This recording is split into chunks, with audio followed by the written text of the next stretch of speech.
All right, can anyone hear me now?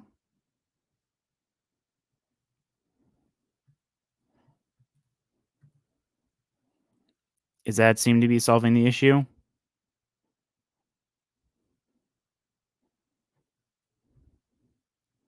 Did that work?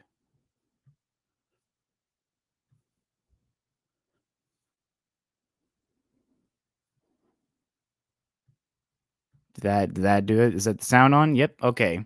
We seem to be having some sound now. Okay, so that was about 10 minutes of troubleshooting. Um okay, so it looks like you guys can hear me now. I wasn't sure what the heck was going on with that, but I think we've got the issue solved now. Go ahead and let me know real quick if that works. Volume's okay? All right, yeah, I've got some few comments coming in now. Yes, you can hear me. We can hear you. Good. We like to see that going on. So sorry about that. For some reason, it just seemed not to be wanting to do anything when I first came in. So yeah, I guess we'll go ahead and start off again. So yeah, hello everybody. Hopefully we'll get a few more viewers back in. Um, go ahead and just yeah, let me know what's going on. As I said, it's lovely and sunny here, but it is a bit windy and brisk out. So yeah, well, we get the viewership back up and allow more people to get in here real quick. So yeah, this is our first live stream for the channel, so it'll be kind of play as we go along here. And what we'll do is to start off, I'm going to start off with answering a couple of questions that are usually found in the comment section. One in particular, which discusses the type of bricks I use in my builds. So yeah, that will be discussed, and then I'll go ahead and open up for some Q&A if anyone has it. And yeah, we'll go from there. So yeah, let me know how that goes. All right, so I'm gonna go ahead and just have this slideshow going in the background. But yeah, continue to let me know if you can hear me with this going on, because for some reason systems, the system section, the audio systems I had put in place for seemed to be going off the rails here. So yeah, go ahead and let me know if you can still hear with this going on. But yeah, in the meantime, yeah, just hello to everybody again. This is the Brick Executive. Okay. Seems to be going good so far, and yeah, Slade Blade, it says we can hear you now, so that's what we like to see. Okay, so yeah, well we go ahead and get started. I'm gonna go ahead and start off with the main thing here that I wanted to cover. This is one of the main things. So quite frequently, one of the most if it's on question form statement that is put onto my channel at least once or twice a month is very keen people will notice that not all of my bricks are made by Lego. Um, some people have gone as far as to say that I am false advertising and I'm misleading. And yeah, I definitely want to cover this. So yeah, if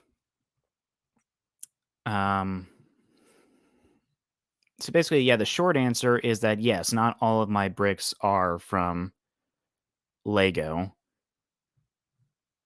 Um,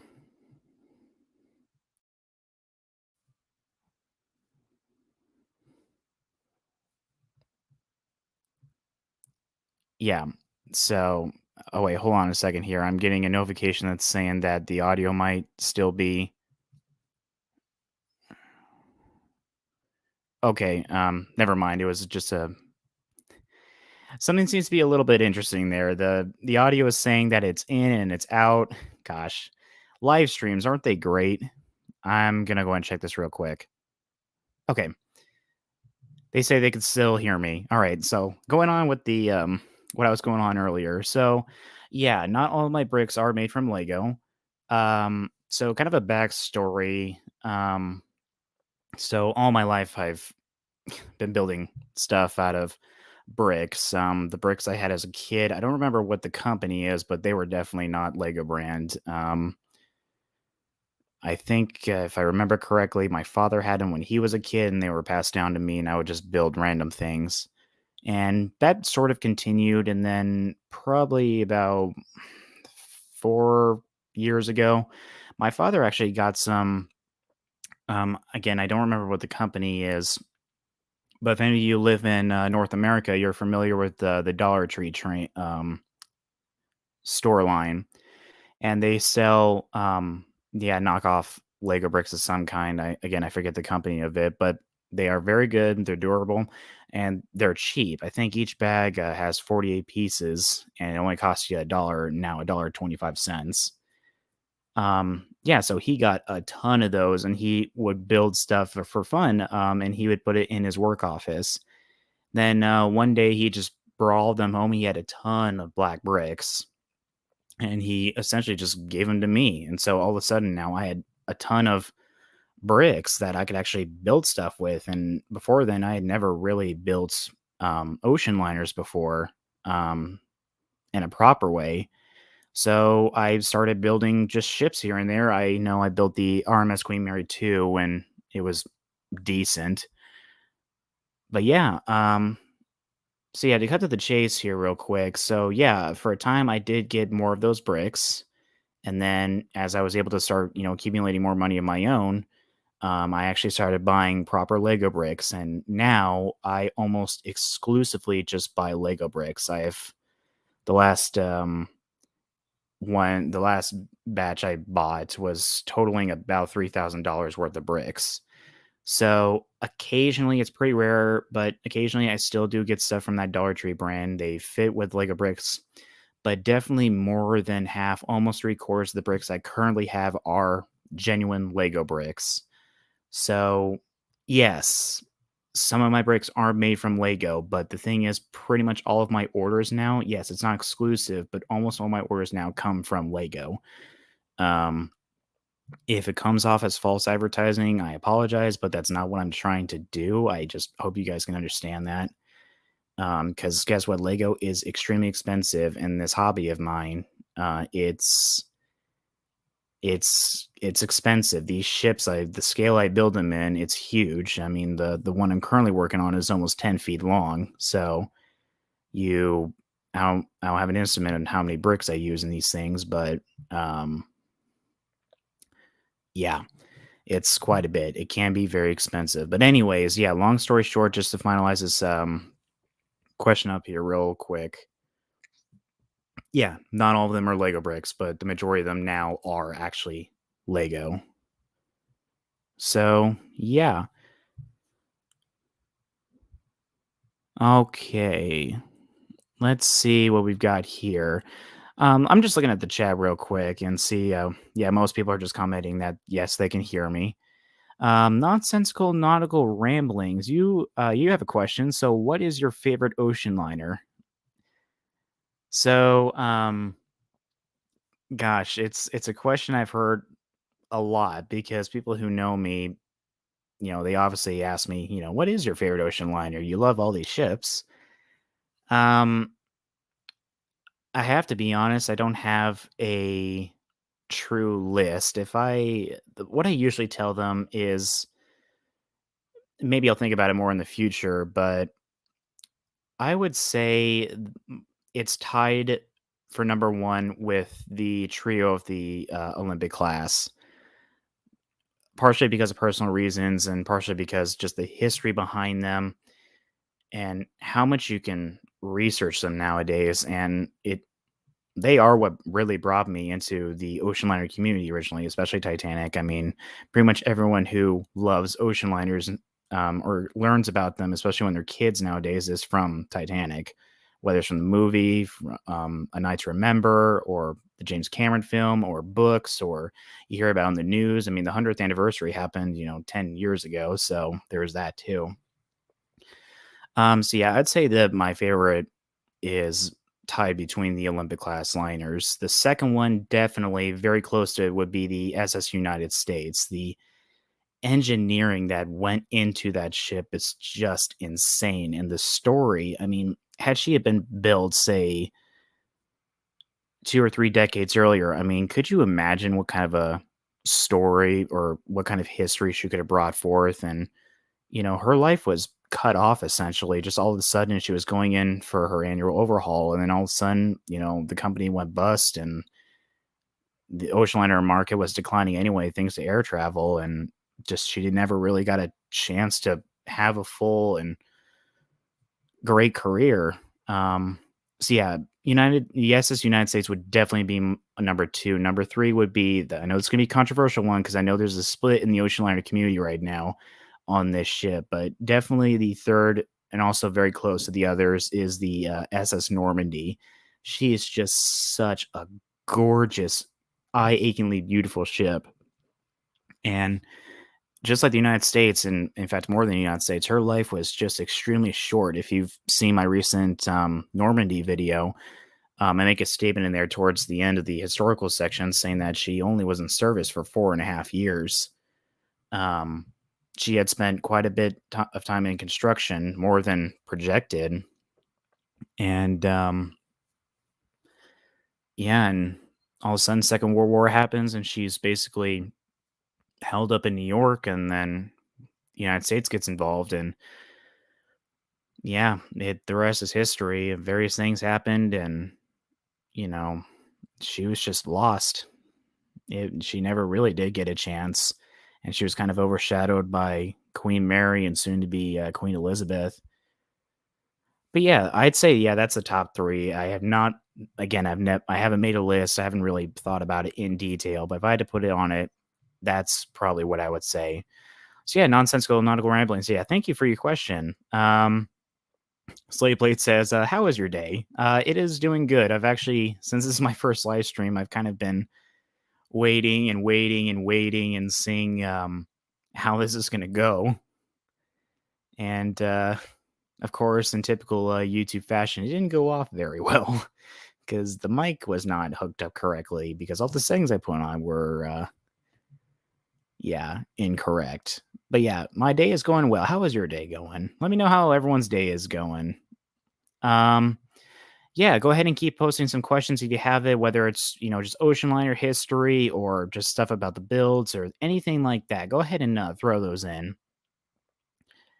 Yeah, so another thing I wanted to talk about, this is probably the second most common thing I get on videos is they say it in various different ways, but what they're all asking is pretty much the same thing. They would like me to um do some sort of like tutorial video or how to build or what's the process you go through to figure out, okay, how long is it, how wide is it, and how do you build these things, how do you do all that. um to go into that, I would say that they would like me to make a video on it, and I'd say that yes, someday I will probably do a series on it, how I especially plan how to build these ships. I mean, yeah, it's a process. About half of the time it takes to actually put all this stuff together is just spent on research and development. Okay, well, I need to know what this deck layout is like and all that sort of fun stuff. What colors am I going to use? Is there any special techniques I need to use with the limited bricks I have? Yeah, so it's not it's not something that is very straightforward, but the reason why I've been kind of putting it off, and you'll see this later in the video, is that a lot of this stuff just comes with me doing it over time. It's just something that um, it's been a process. And with sunships, all I do is just, I need to figure out, okay, what's going to be the deck height? And that tells me, okay, how high is it going to be? And then, based on how much I've been building these things, I can kind of determine how long I want it to be. And I just build off of that when it comes to planning. It's just something, a lot of this stuff, I just do it in my head. I build what I think this needs to look like in my head, and maybe I make a few test models in a program, or I just usually when I do the funnels, especially if they're complex, is I build kind of like a side mock-up of it, and I base it off of that. If you've seen my videos, sometimes you'll see a flat version of the funnel in the background. That's what that is. So, yeah. Um, Actually, yeah, we're going through pictures of the Andrea Doria right now. If you look in that video, um, you will see when I build the funnel portion, at some point in there, it shows a flat funnel, and that's what I use to figure out what the profile is going to be like. Yeah, again, so someday, yeah, I will make probably a series on how I go about planning these ships, but that's the main reason is because it's just something I don't really think about in full.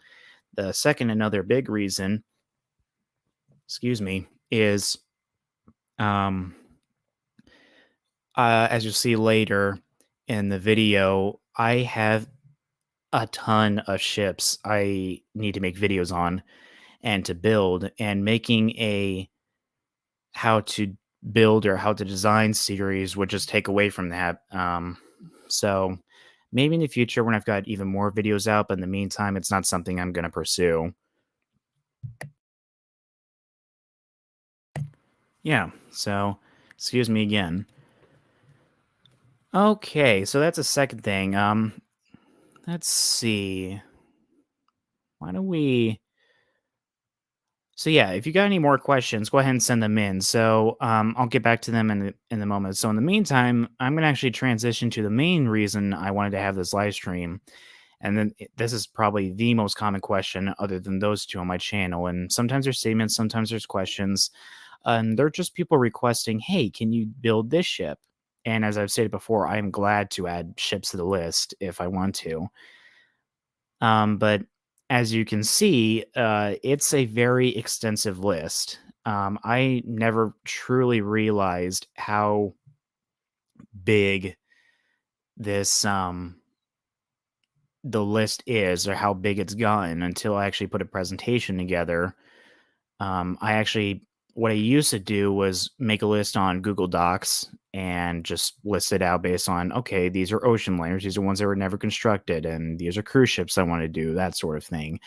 And then when I went into the presentation mode, so I could kind of get a visual of things more, um, that's when I really discovered, oh, this list is very extensive. So I'm going to go ahead and pull this up, and I'm going to go ahead and go to another tab here. So let me pause this real quick. That's actually, I really love this photograph. I'm glad I paused on that. It's the You got the Mauritania in the background, and I want to say it's the Majestic, the RMS Majestic that's on the right side, and then you got Mauritania on the left.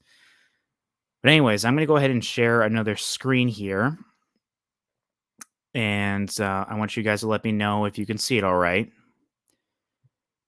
So I put this together probably a couple months ago, and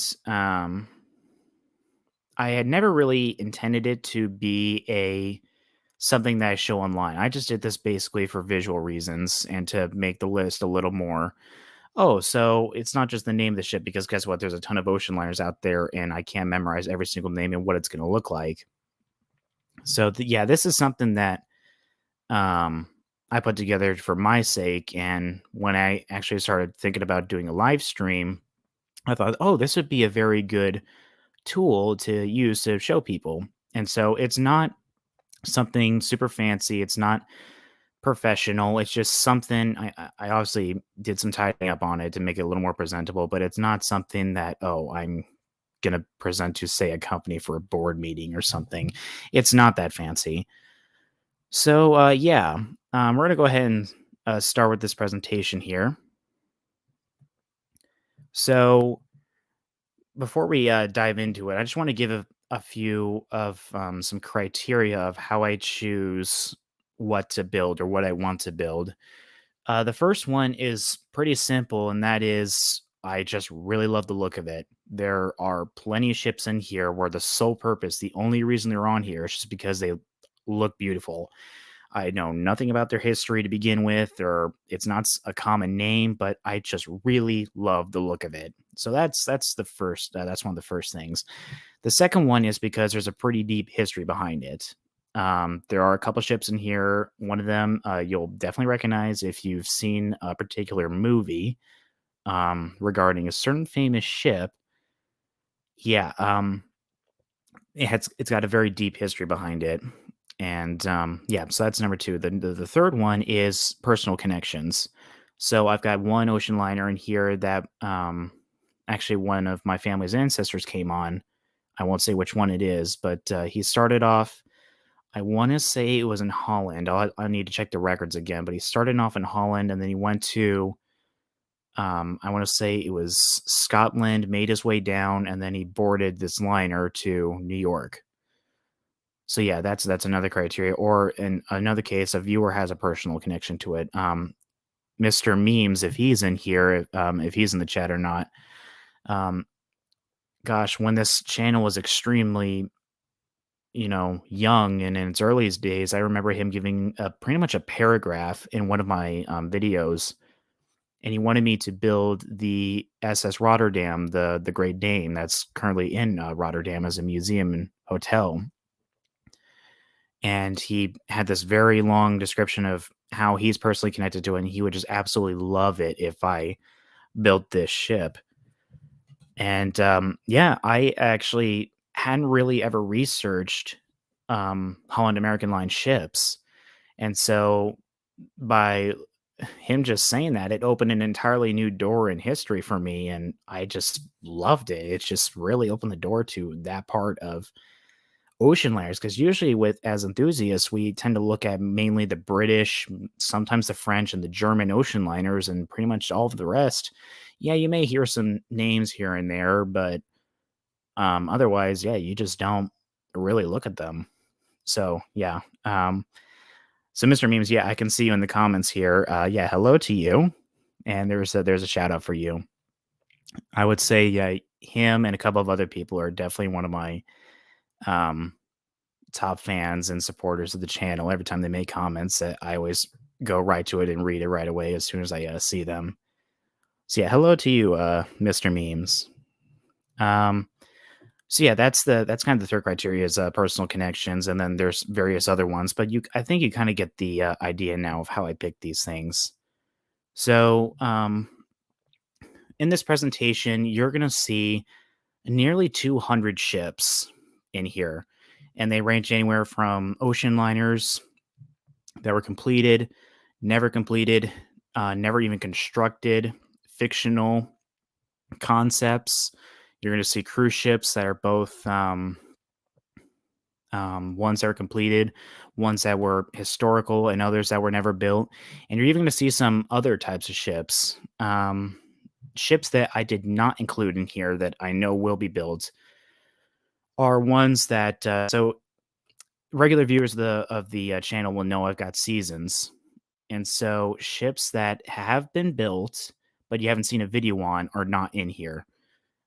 Ships that are on the next season, I haven't released anything on it, but have been confirmed for the next season, are also not on here.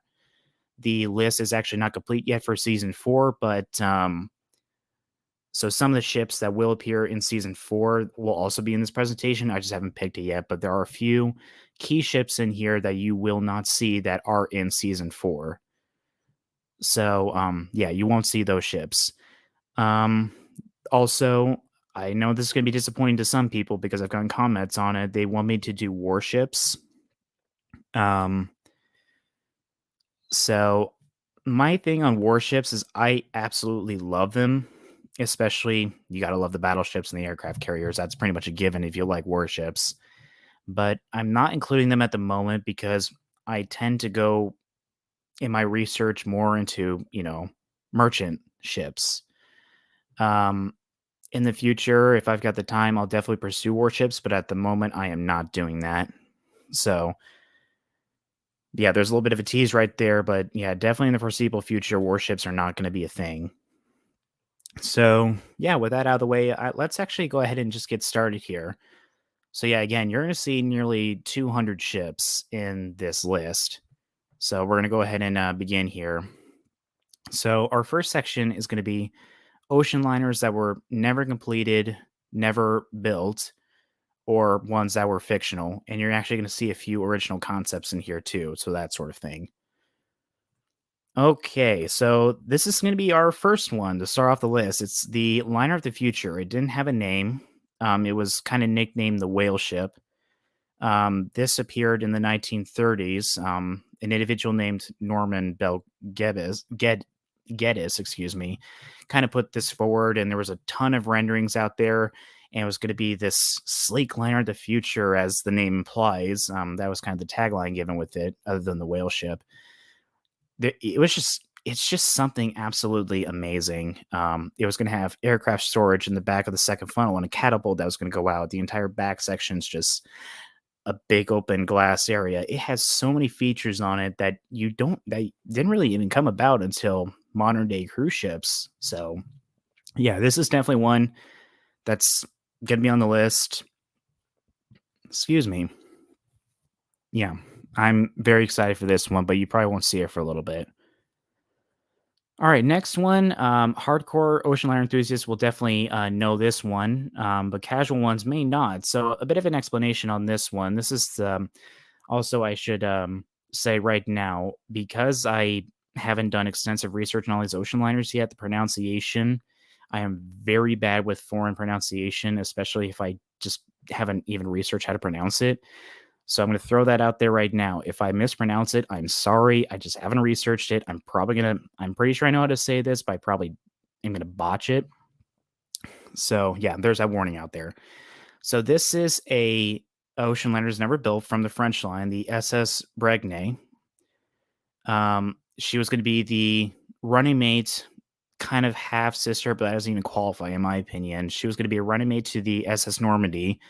Vladimir Yurkovich designed this in the late 30s, just before the First World War, as a potential running mate for Normandy. If any of you are familiar with French line history, you know that they really loved building ships that were, in their own league, and they were special. They were one of a kind. They didn't really like copying other ships. So there were two versions that came out. So Vladimir Yurkovich started with this one, and there's a few different versions of it, of just this one. This was going to be the very sleek, modern, ultra modern. It was going to have a runway on the back. There were going to be two funnels on either side. So in this case, you see one. There was going to be one on the other side of it. Yeah, the lifeboats are going to be enclosed by glass. There's going to be a big dome. Yeah, it's crazy, and it was going to weigh about 100,000 tons. And then as finances started coming in, they designed a more conservative one that was going to kind of follow the same trends as what Queen Elizabeth, the RMS Queen Elizabeth, was following. So it was probably going to have two funnels. It was going to be a little bit longer, or a little more sleek, but it was essentially just going to be a more modern version of Normandy, more conservative version of this. So yeah, that's definitely on the list. Next one, yeah. So some of these concepts I just don't have pictures for. If you can find these things you can usually find a lot of pictures of these things in books.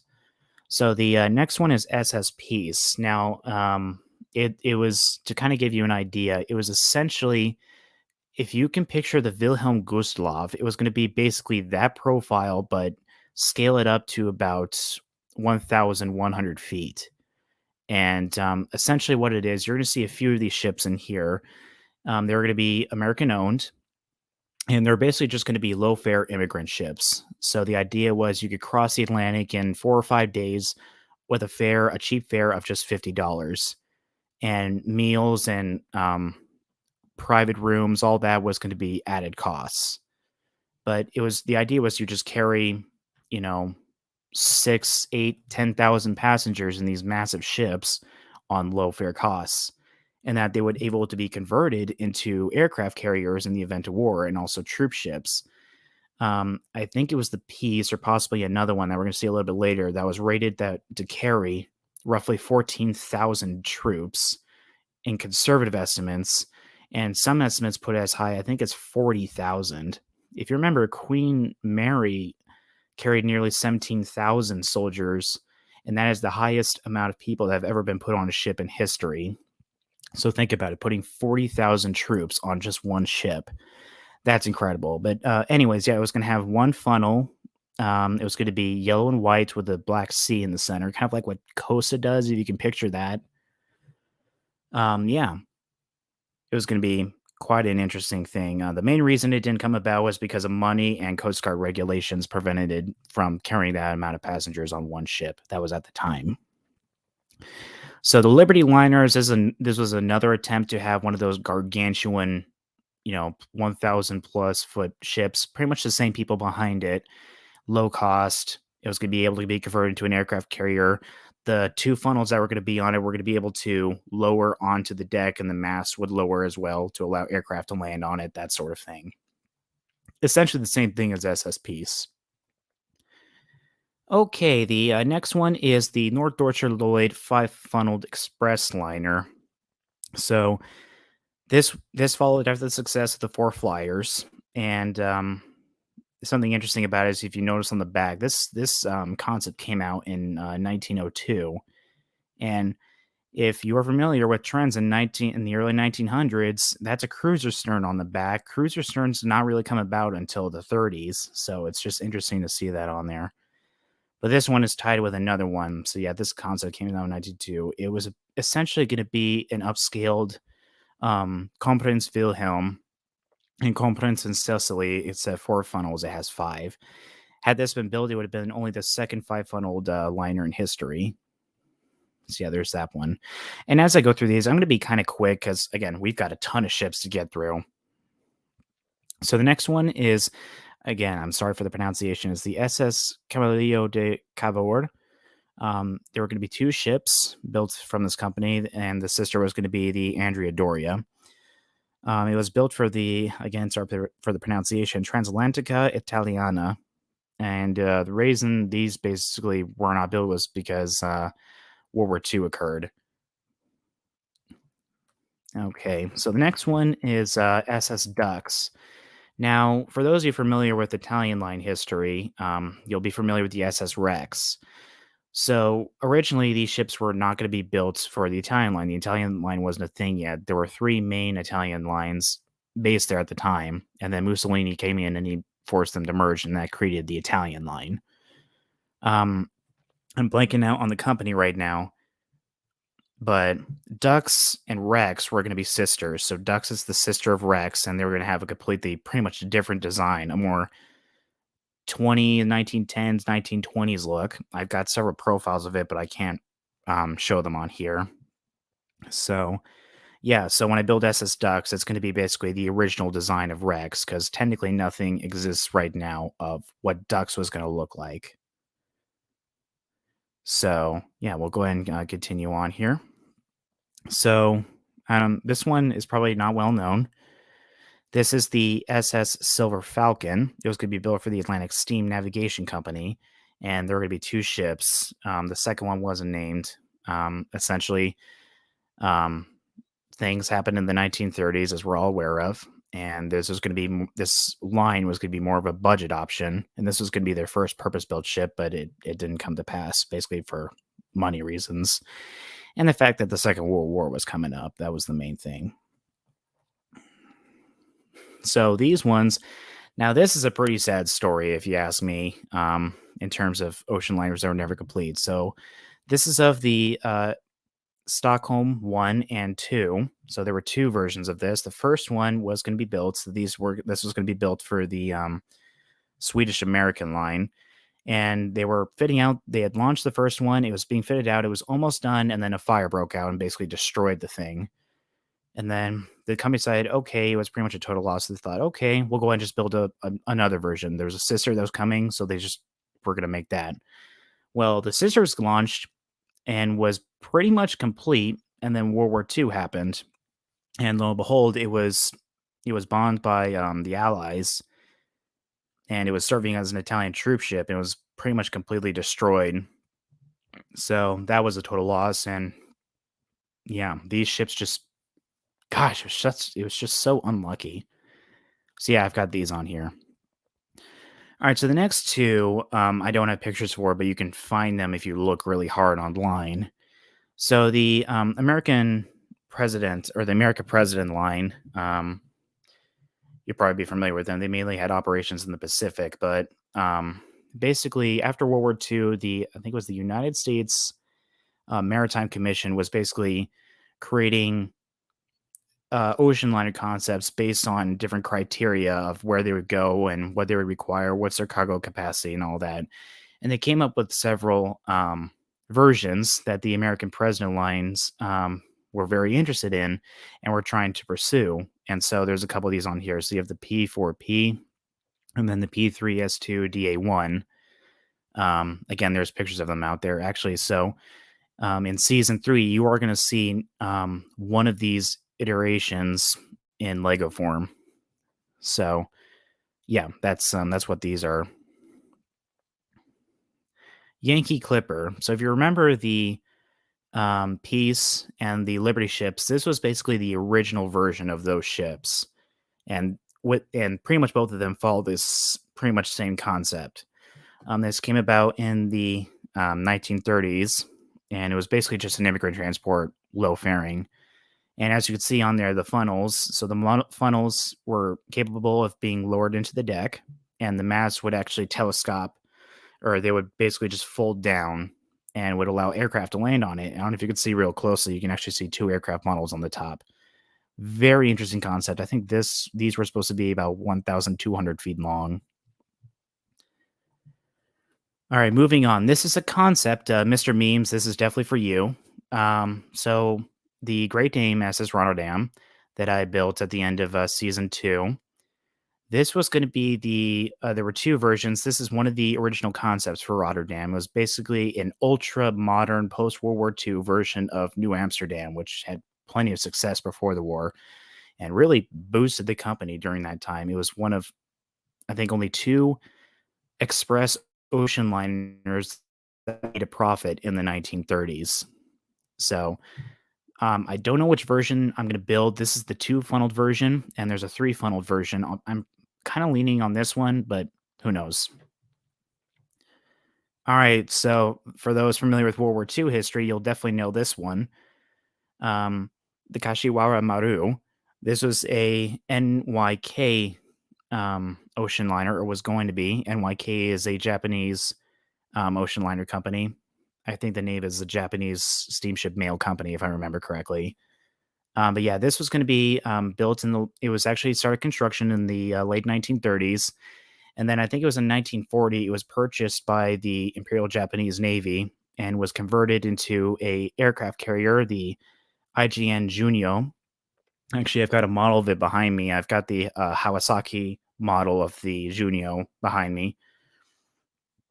Yeah, they're served in several theaters in the Pacific, or several battles. I think the Philippine Sea was its last operation. It was heavily damaged, and it was towed somewhere for repairs. It never happened. And then when Japan surrendered, we took over it, and we basically found that the damage was far too great, and it ended up being scrapped.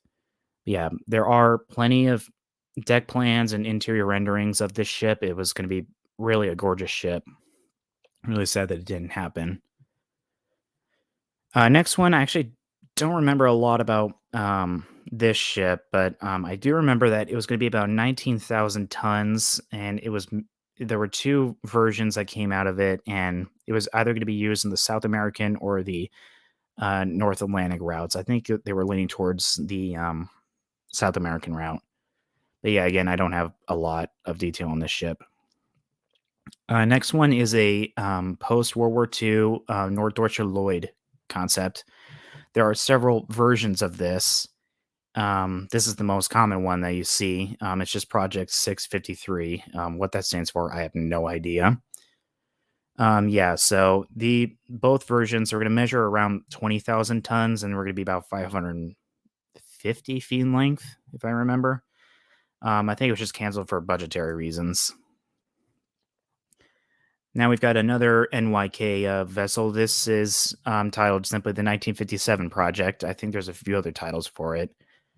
Yeah, so this is basically, if you remember in the 1950s, the Italian line, you had the Andrea Doria and the Christopher Colombo and all those fun ships, those very sleek ships. This was basically their version of it, but it was going to operate in the Pacific. It was stalled for quite a while, and so while it was stalled, they actually came up with several different concepts, and this is the first concept, and there's different profiles out there you can that I've actually acquired. So I actually won't be building this one. The second version I actually will be doing, but I don't have a picture of it. I can't find one online, but I've got several deck plans and a profile of it. All right, this one, for those of you familiar with the Queen Elizabeth II, you'll probably recognize this ship. This is simply known as the Q3. Cunard was basically trying to figure out, okay, well, Queen Elizabeth and Queen Mary are a success. Now we need to get a third one that's more modern in. So they titled it the Q3 project, and basically it later evolved into Queen Elizabeth II, which was the Q4 project. So this one, they went through many different versions of it, especially the funnel design. There were probably like, I don't know, 10 versions of the funnel that they were trying to play with. So most likely I'll be doing this version of it. I've got deck plans for this version, so we'll most likely be doing this. This is going to be a gorgeous ship to do. All right, American President Alliance ship again. You may have seen this if you're familiar with the SS United States, because you'll probably notice a little bit of a resemblance. So this is basically going to be the Pacific version of the United States. More details, I actually don't really know at the point. I haven't really researched it that much, but basically it was going to be, yeah, again, a Pacific version of the United States. Really interesting concept. All right, if you remember, probably what 10 minutes ago when I talked about the five funneled NDL liner, this is basically the original version of it. It was going to be, had no name yet, but it was called the 4 days liner. It appeared in Scientific American. I think it was in 1900 when they were discussing this and the propulsion in it. So basically, NDL, the four flyers were having pretty good success. The Kaiser Wilhelm the Grosse, and they were basically they basically were saying, okay, we did great, but how can we make it better and faster? And so they put out different things, and this was one of the concepts that came forward. And Scientific American was basically discussing the propulsion systems and how they would affect passenger spaces. So I think the article is out there. I think you can read it online. So go check it out. So yeah, this is a rendering of it. There's more details in the article. All right, so this one, I think it's the Great Big Move made a video on this probably 6-8 months ago. Actually knew about it way before that, but for those who are not familiar, you can look at that video. So I want to say it's 1913 or 1914, the White Star Line was making another ship. It was going to be named the RMS Germanic, if you can believe that. Right before the First World War, why would they name a vessel Germanic? It's interesting. But anyways, it was laid down, and then the war happened, and they basically just got the keel and the double bottom on. And there's 2 photographs out there of it. And basically, they had to scrap it partially, but then they revamped it, and it ended up turning into the SS Laurentic. That came out, I want to say it's in 1927, or maybe 1923. I forget. One of those 2 years. So yeah, I will be. And essentially, if you can picture it, it was going to be a more modern, upscaled version of the Big Four. That's what originally it was going to look like. SS Vaterland. This is probably a very familiar non-completed ocean liner. It was a NDL project, or no, it was a a Hauppauge project. Gosh, I'm probably going to get spammed in the comments for saying that. It was being built, I want to say it was started in 1940, and when it was launched and it was being fitted out, and then it was destroyed in an air raid in 1943. The entire bow, actually, top of the bow blew off like a sardine can. It just opened up. So yeah, and it was later scrapped. So yeah, this never became a thing, but it almost did. The SS Baltimore, this was one of the early concepts put forward by William Francis Gibbs. I'm sure many of you are familiar with that name. You've probably seen this. So this came out right around the time of the Olympic class. I'm sure you can see many, many, many similarities with the Olympic class in here. Yeah, this was going to be the basically, I think it was going to be operated by the American line, if I remember. But yeah, this is that concept. It was going to be about 1,000 feet long. SS Titan. Now we're getting into the fictional ocean liners. I really don't need to make this up or explain this one. Um, the Futility book or The Sinking of the SS Titan that came out in 1899. Um, so yeah, I will be building that ship. I'll be basing it purely on what the book says about it and trends of ocean liners during the time the book came out. That's what I'll be basing off of. There's plenty of, I think there's 2 or 3 different concepts out there, and I won't be basing it off of those. So just what does the book say, and what are some common trends on ocean liners at that time? The MS Poseidon, the Poseidon Adventure, you've got to put that in there. So yeah, the 2006 movie. This is the ocean liner that appeared in it. I will definitely be building that. I'm sure there'll be a few happy people to see that in there. Um, yeah. So we'll go ahead and move on. I don't need explanation for that. And the last one for this section of the video, this is requested by Transatlantic Nostalgia.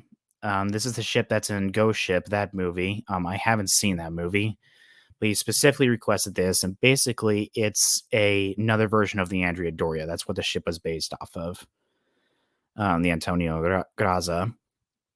So yeah, that one will be appearing at some point. All right, so that's the fictional ocean liners, never built, never completed, concept ones. Those are all out of the way. So those are the ones in that category at the moment. So now we're moving on to ocean liners that had careers in various ways. This is the most extensive one of it, so I'll try and go through these as quick as I can. Yeah, I don't want to eat up everybody's time, but hey, if you're enjoying this, let me know. Let me know if I'm rambling on too much. I actually kind of enjoy this. I drive my family absolutely nuts when I talk about ships because I don't really have anyone else to talk to about them. Or I'm sure my coworkers would say the same thing because they get the brunt of it. Of course, you got to include the SS California and the infamous Leyland liner that was partially involved in the Titanic disaster.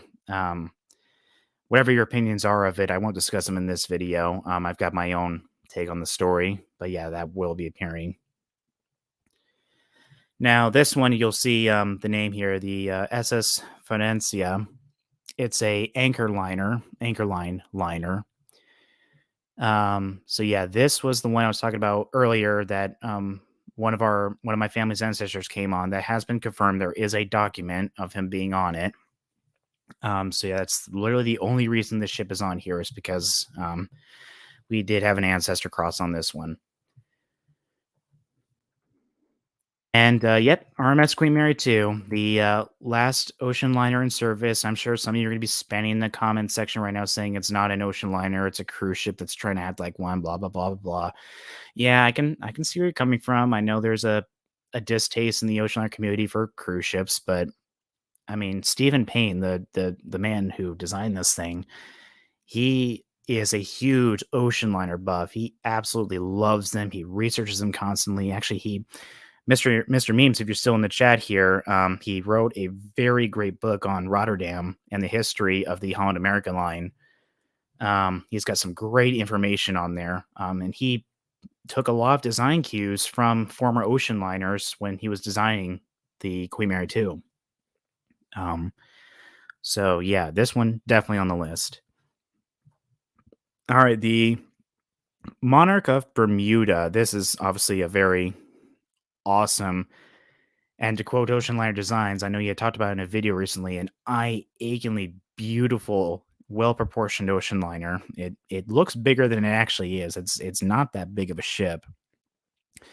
Yeah, so this one was it was built for the Furness Bermuda line, and as a result of their first ship, their first true ship, the Bermuda, catching fire twice. Yep. So this, and then the Queen of Bermuda was her sister, and yeah, she served in the Second World War, and then right afterwards, she had a pretty big fire that pretty much gutted her, and she was transformed into the New Australia, and that was a pretty ugly conversion, and served with them for a while. All right, and there will be a couple redos. As you know, I redid the SS Normandy. That was my first video. And then we will be redoing the Lusitania. I don't need to give any explanation on this ship. Everyone knows this ship. And then another redo I'll be doing is the RMS Majestic or the SS Bismarck. I don't know which one I'm going to do yet, but it will be one of those two. And again, I don't really need to make an explanation on this one. Okay, the Southern Cross. This is a Shaw Seville ship. Um, in light of recent events, it's kind of interesting talking about it. But this ship is interesting because it was the first British ship to be christened by a reigning monarch, and now the late Queen Elizabeth II, now just passing away a couple weeks ago. She was the one who christened this ship, so that's something interesting about it. But yeah, this one will be on. And of course, it wouldn't be a good ocean liner channel if you didn't include the SS Canberra, a P&O liner. Really rich history, super gorgeous, and really another pioneer for the cruise ship industry as we know it today. I know a lot of people, especially in Australia, are going to be very happy to see this ship on the list. And I will say, I will confirm it. I said it earlier, but this one will be in season 4. So yeah, stay tuned for that. This one will be in season 4. All right, and with that, we got SS Oriana. So this was the last Orient Line ship that was built before they merged with P&O.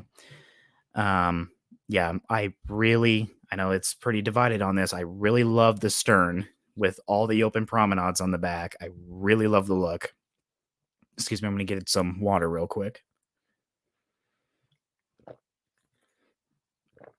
Whew.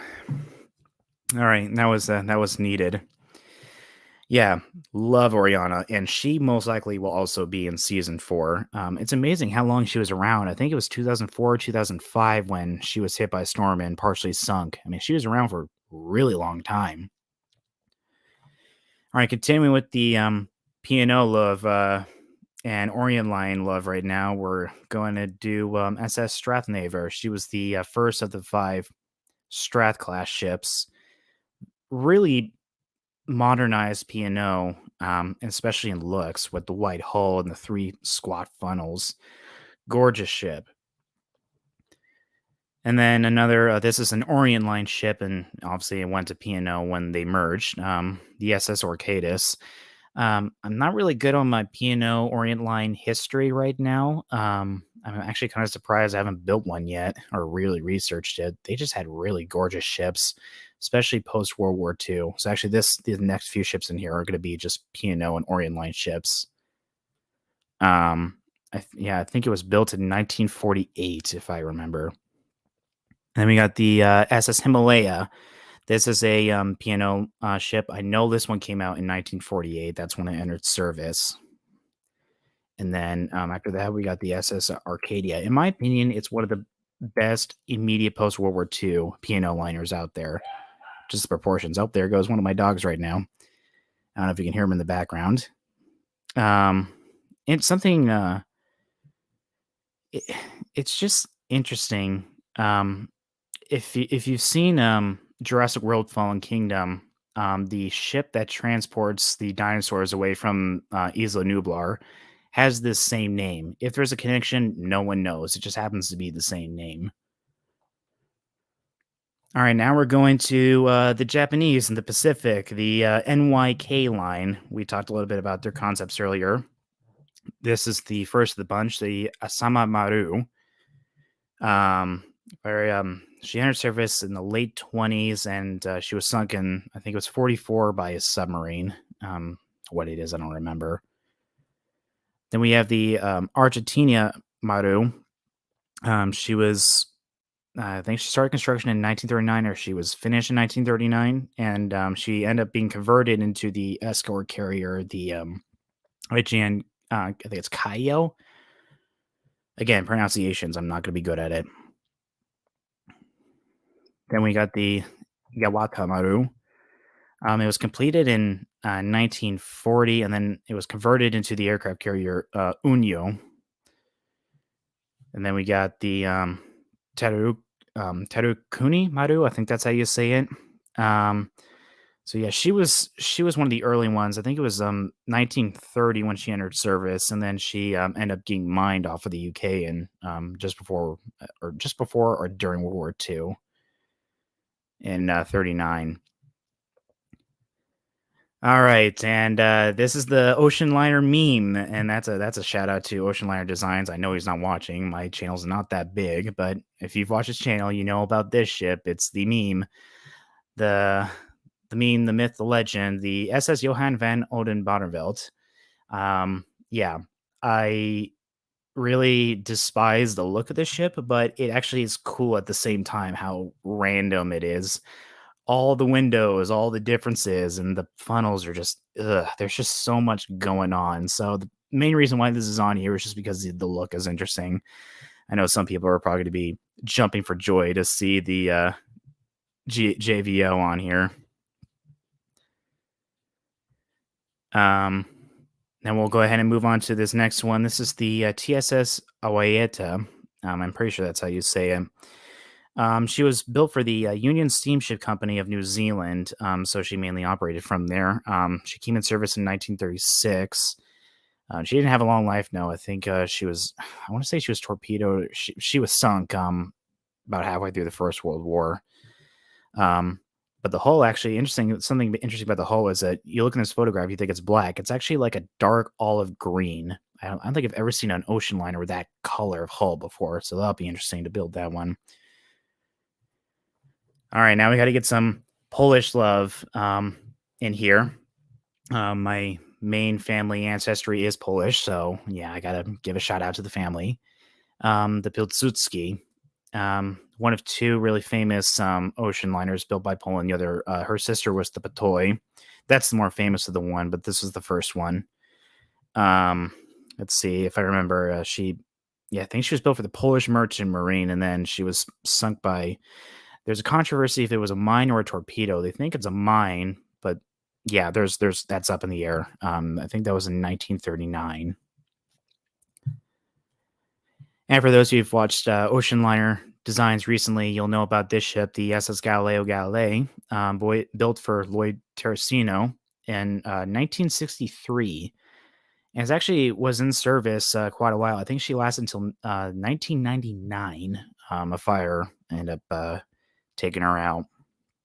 Very gorgeous ship for, I mean, she's not a huge ship, but still just extremely well proportioned. Really fits that classic 1960s and 1980s sleek ocean liner look. Excuse me again. All right, now we're moving back to the French line here. This is again, sorry for the pronunciation, SS Flandre. She was built in 1952. Really just more of a budgetary option for the tourist. She ended up being transferred to Costa Cruises, I think in the 70s. It was with them for a little bit. All right. Now, this one's a pretty sad one. Actually, when I first found out about the ship, I think it was about 2 years ago when I first found this, I just thought, who in their right mind designing this ship thought, yeah, let's have square funnels? What could possibly go wrong with that? And it's just, it's an interesting design concept. I'll say that. I don't know if there's a reason for it. There probably is, and I just don't know it. Anyways, this is. I'm not even going to try and pronounce this because I'm going to butcher it. I just know it. Someone in the comments could be like, actually, it's pronounced like this. But yeah, this is actually a pretty sad story. So, I mean, everyone knows about the Titanic, how she sunk in her main voyage. So this one is another main voyage casualty. She was, gosh, I gotta remember what company. I think it was. I'm not gonna try to pronounce the company, but it's abbreviated MM. It's a French company. And she was sunk on our main voyage. I think it was 54 were killed. There was a massive fire that broke out. So yeah. And then speaking of more tragedies by fire, the SS Morro Castle. She was built for the Atlantic Gulf and West Indies lines. And I think it was in 1930 when she came out. And then there was that fire, that infamous fire in 1934, and she ended up beaching herself on a beach. And it really changed United States regulations in terms of passenger ships. There was a really big not really uproar, but eye-opening moment for the public, especially on American um, travel on ships. And it didn't really traveling on ships for Americans didn't really have the same allure until really the 50s.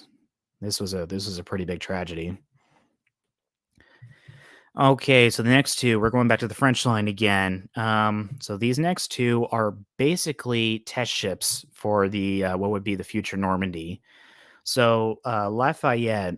Um, so basically, it was the exterior was what they were testing with this one.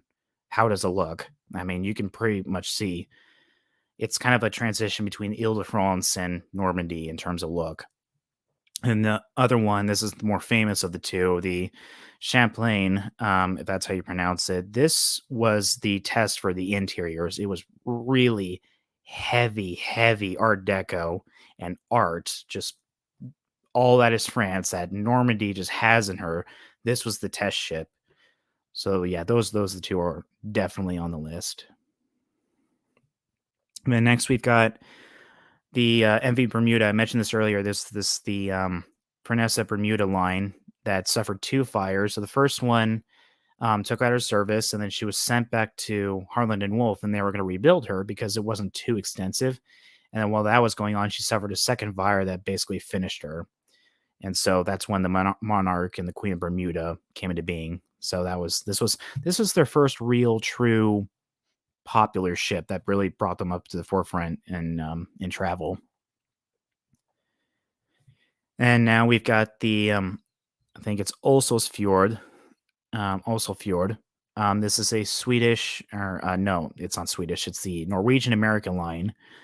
Came out in the late 40s. Really, the only reason this is on here because I don't know anything about the history on this one is it's just a gorgeous ship. Really, really good looking ship.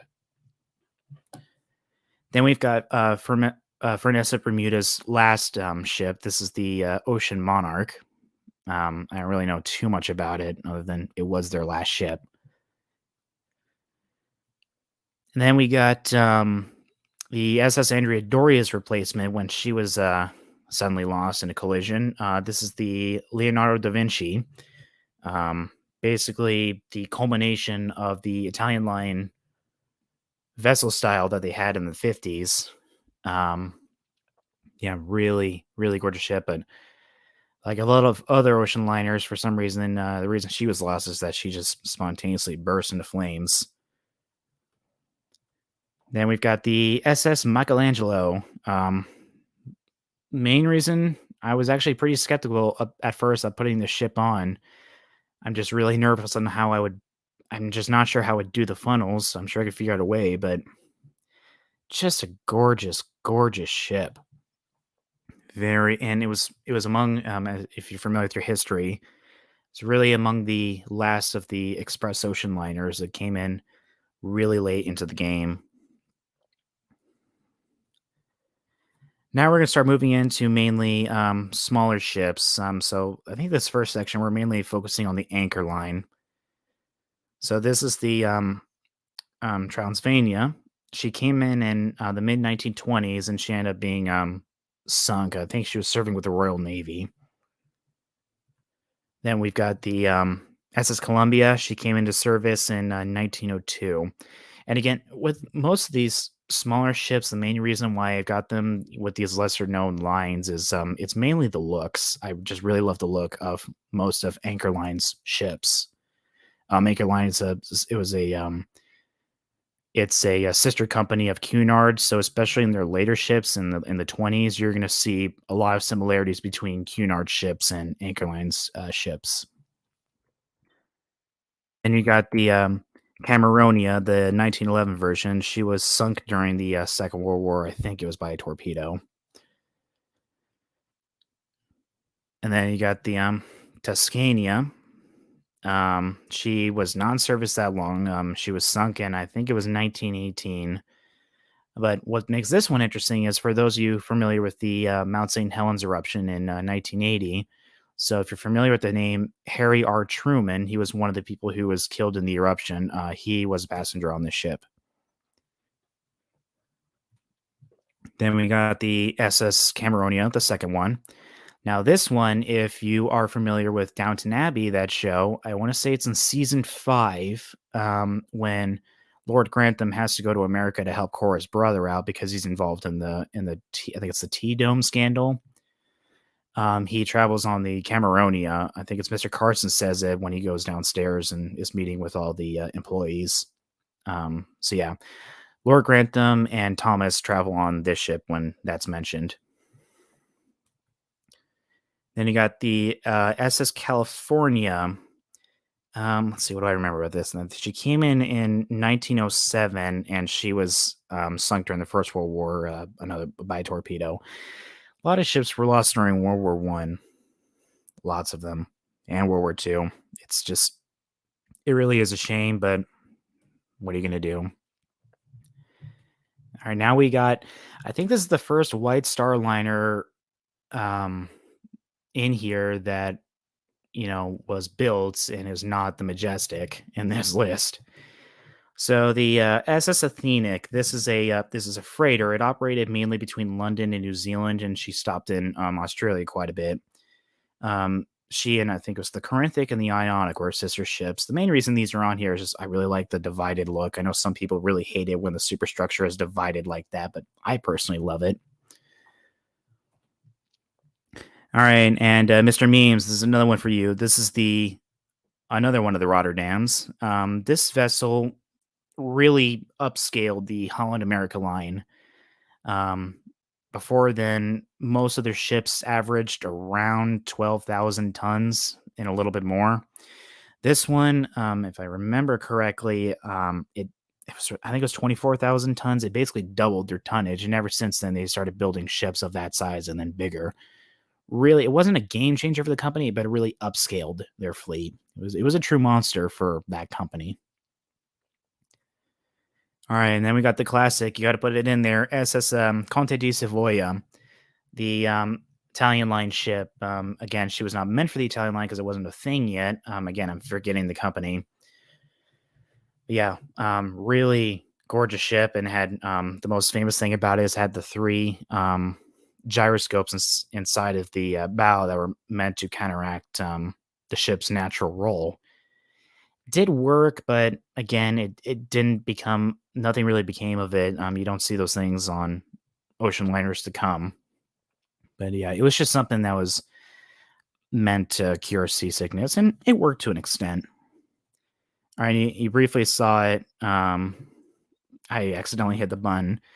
The QE2, the RMS Queen Elizabeth II, you have to put this one in here. Just one of, there were a couple key ships that really saved Cunard during troubled times of, the 1960s, 70s, and onward. And this was definitely one of those key ships that really saved Cunard from suffering the same fate as pretty much every other company did in that time.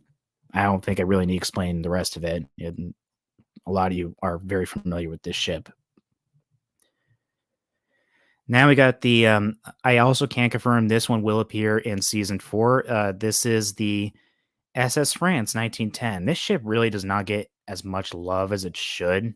Again, it's stating off right off the bat, it's one of the 4 funneled liners. There weren't a lot of them. And the insides were just very, very French in design. Obviously, it's a French line ship, but it was really the culmination of classical Victorian era and previous French decor before it really started turning into kind of partial Art Deco and then full Art Deco when it comes to the express liners. So yeah, I don't even need to explain the rest of that one. Then I know this one was meant for, I want to say it was season 2 or season 3, probably season 2, MV Georgic. I don't know when I'm going to get to this one because I had built a Britannic already. Yeah, it was White Star's last purpose-built ship. It was not the last to leave service. Yeah, I don't think I really need to explain this. A lot of people are aware of this ship. All right, and then we've got the SS Britannic, the first Britannic, I should say. Came out in the I want to say it was 1890s or 1880s. Basically, just upscaled oceanic class ships. We got the RMS Republic, another famous White Star liner, and she was involved in a collision. And there's been a lot of recent stuff coming out. I think it was History Channel that made Billion Dollar Wreck that series, claiming that there's that claim out there that there was a lot of valuables and gold and jewelry on the ship. I don't remember how much it's worth, but apparently it's some obscene amount. I don't think I need to really explain the rest of the ship. Again, it's just another really well known White Star liner. Then SS Bremen, 1929 one. Norddeutscher Lloyd. This ship really changed the face of ocean liners. And it was a transition period between the classic floating palaces from, say, just before the First World War into what would become the streamlined modern version of ocean liners. This is really the one that kicked it off and opened up a brand new ocean liner shipbuilding race that took over in the late 1920s until the Second World War started. So lots of ships like, Rex, Conte di Savoia, Queen Mary, Queen Elizabeth, Oceanic, all those ships, one of the main reasons why those things became a thing was because of Bremen and her sister Europa. Of course, I built Europa, so you can check that out. And we've got SS Leviathan. I think this is also meant for season 2, and the reason I didn't do it was because some of the colors I needed I didn't have yet, so that's why I took it out. But yeah, I've got the bricks now, so this one is a candidate for season 4.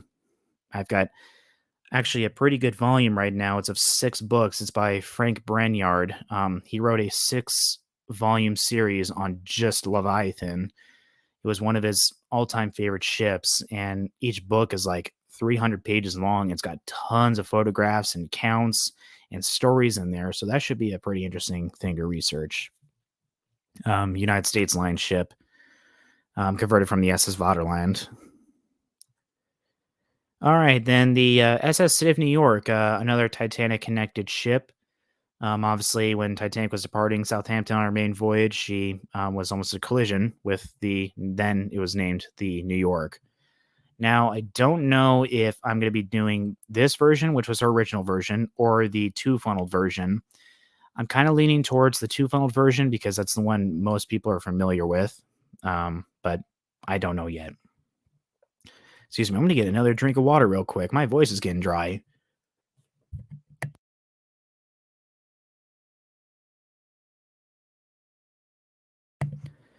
Gosh, it's amazing how dry your mouth gets when you're doing these things. All right, now we're going to move into more French line ships. These are mainly the early ones, so you guys can read the text. I'm not even going to try and pronounce these.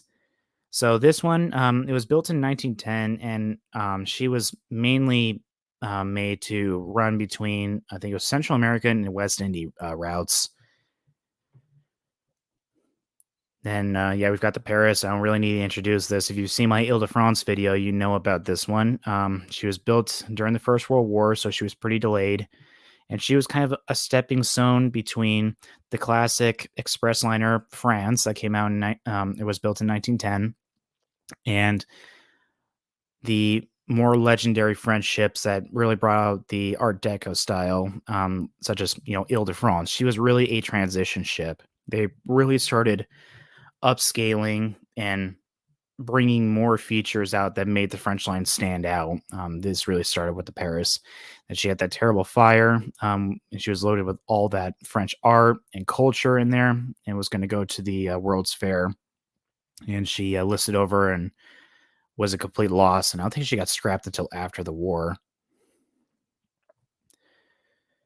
All right, this one, if you've seen the Oceanic video by Part-Time Explorer, he mentioned this as briefly in the end of the video as the worst North Atlantic tragedy following the Oceanic disaster. So it sank in a collision in 1898. I don't remember how much was lost. I think it was around 600. That's really the only significance of this ship. And then this one, it was one of their express liners for the French line, and it was in service in the mid 1880s.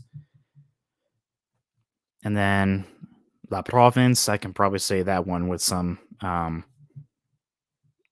don't know, just I can say it with confidence, I guess. This one came out in 1905, and she was sunk during the First World War.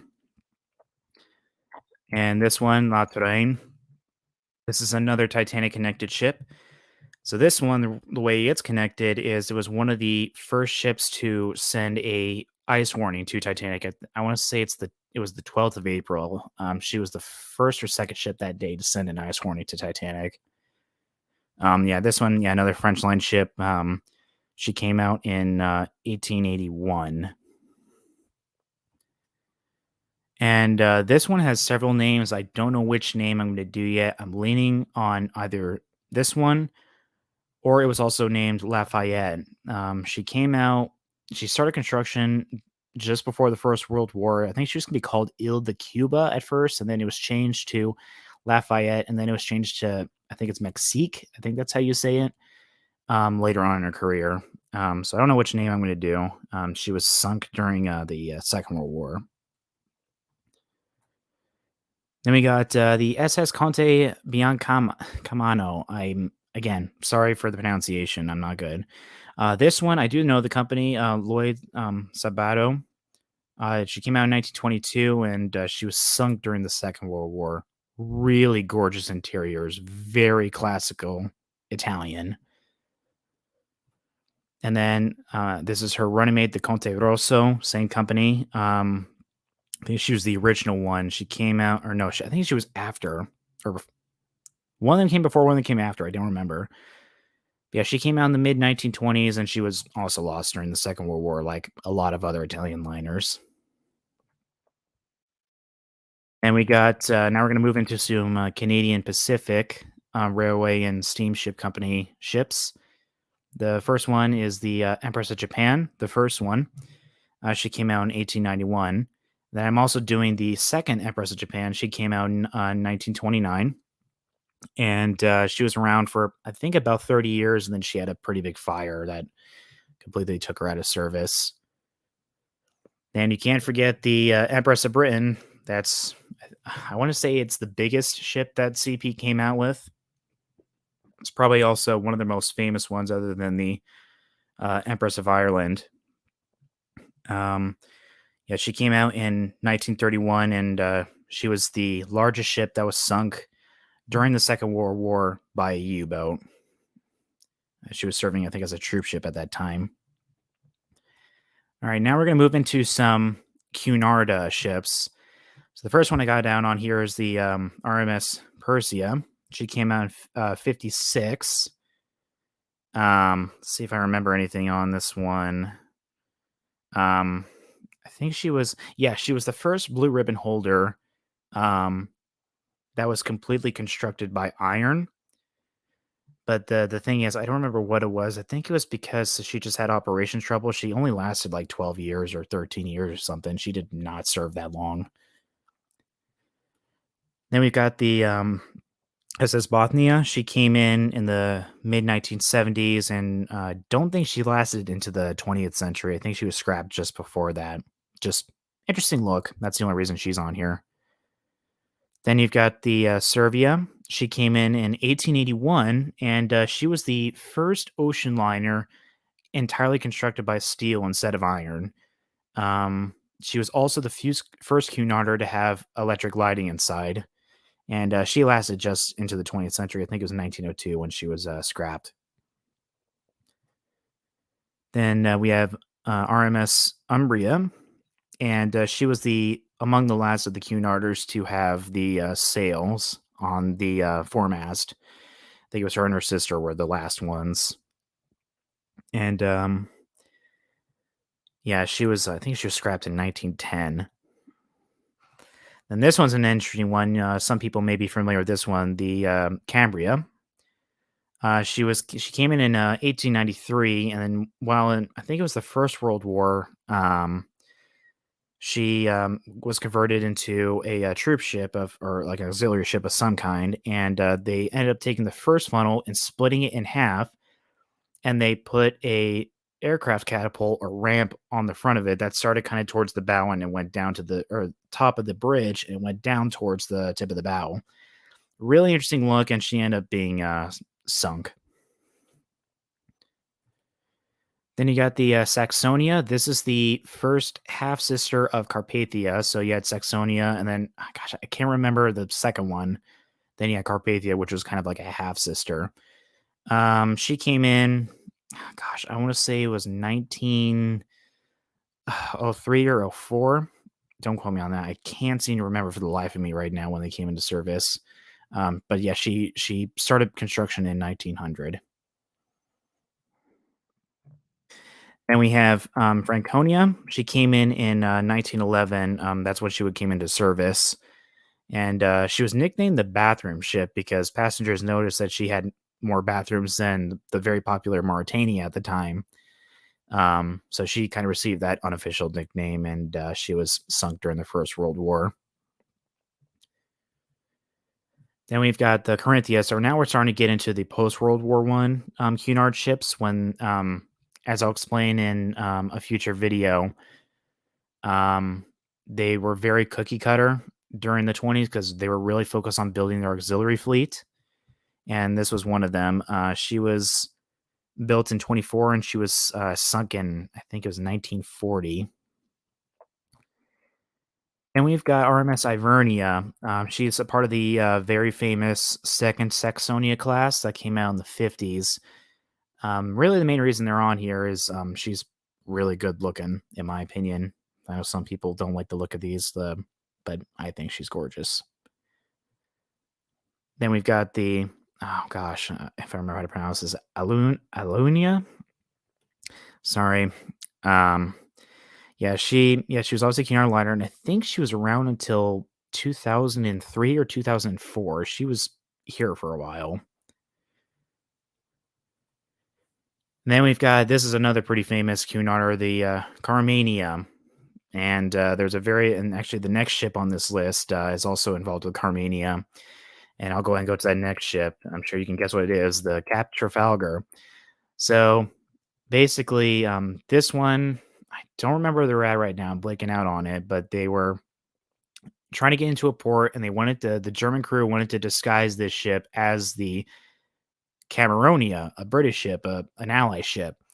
And so they end up trying to disguise it. And then the first ship they run into at sea is the Carmania. So they had this brawl and they both basically nearly told each other Cat Trafalgar lost and Carmania won. And had to be extensively rebuilt afterward.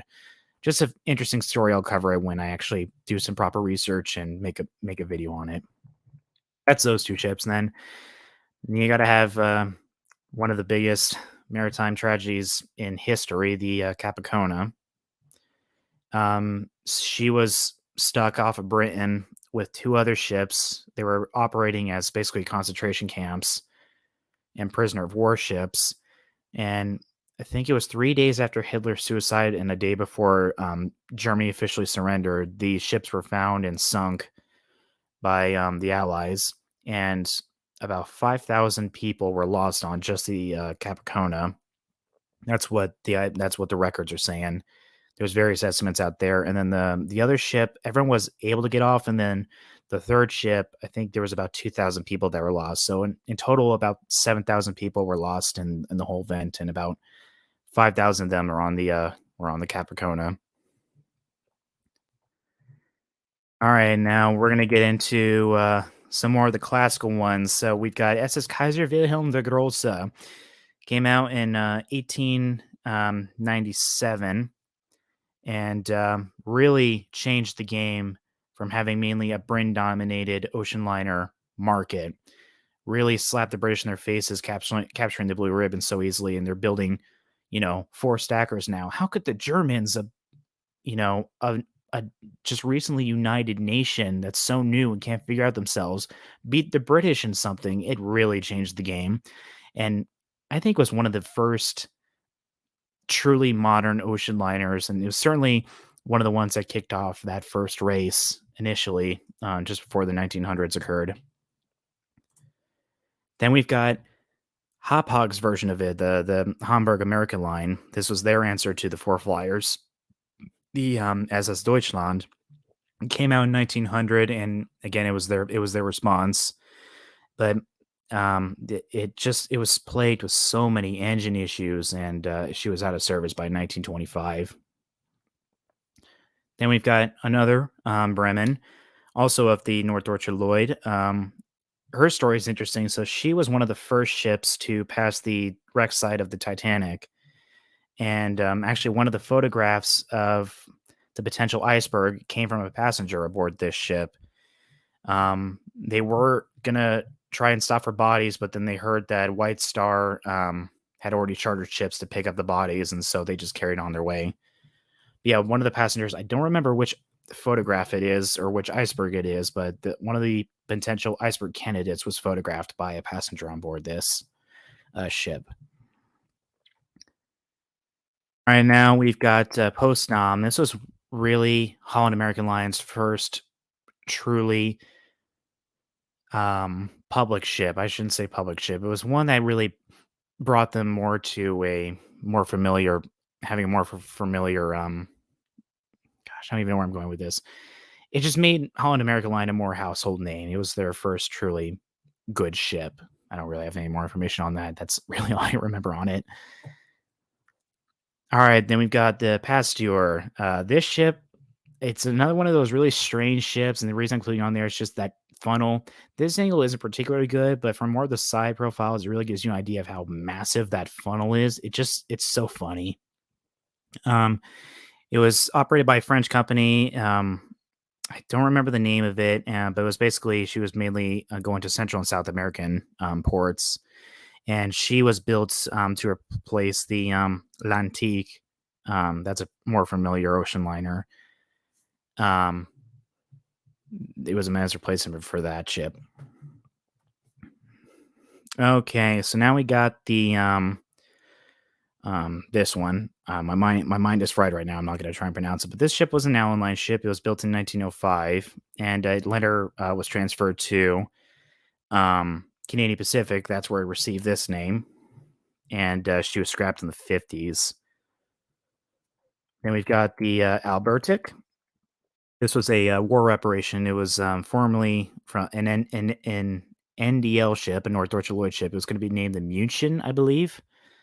And yeah, it was awarded to White Star Line following the First World War.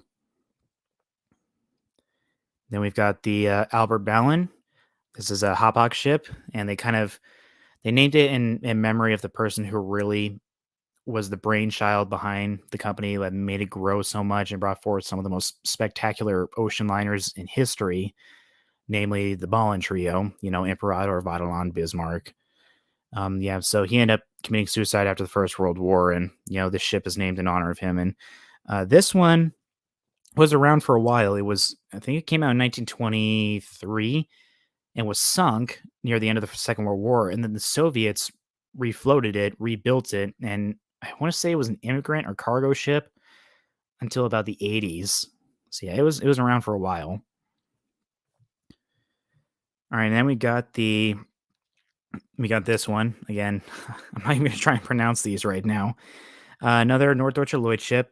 She was sunk in 1916. But the interesting thing about this is that they built her with the purpose of capturing the blue ribbon and achieving all kinds of speed records. And this was just before Kaiser Wilhelm der Große came into being. But that was her purpose, was to catch speed records. She never was able to do it. It was not a disaster, but it did not work out well. All right, then we got another White Star Liner, the RMS Celtic, the first of the big four, and she ended up running aground later in her career. I want to say it was in the 20s. Of course, there's probably plenty of people in the comment section who are like, hey, I know what date it is. So yeah, if you can put that in there, please let me know what year it was that she ran aground, because I can't remember for the life of me. All right, this is one of those ones where hardcore ocean liner nerds will definitely know this ship. I want to see if you guys can guess it. what the significance of this one is. Let me know in the comment section if you know why this one's interesting. It's pop culture related. Um, let's see if someone can guess. Oh, thank you. I have someone down here who's saying it ran aground in 1928. Yeah, thank you for that. Does anyone know why what this ship appeared in? It's a very well-known ocean liner movie. I want to see if someone can tell me what it came from. Any guesses out there? Don't be going on Google. I'll know if you'd be going on Google. I don't want any of that. Let's see.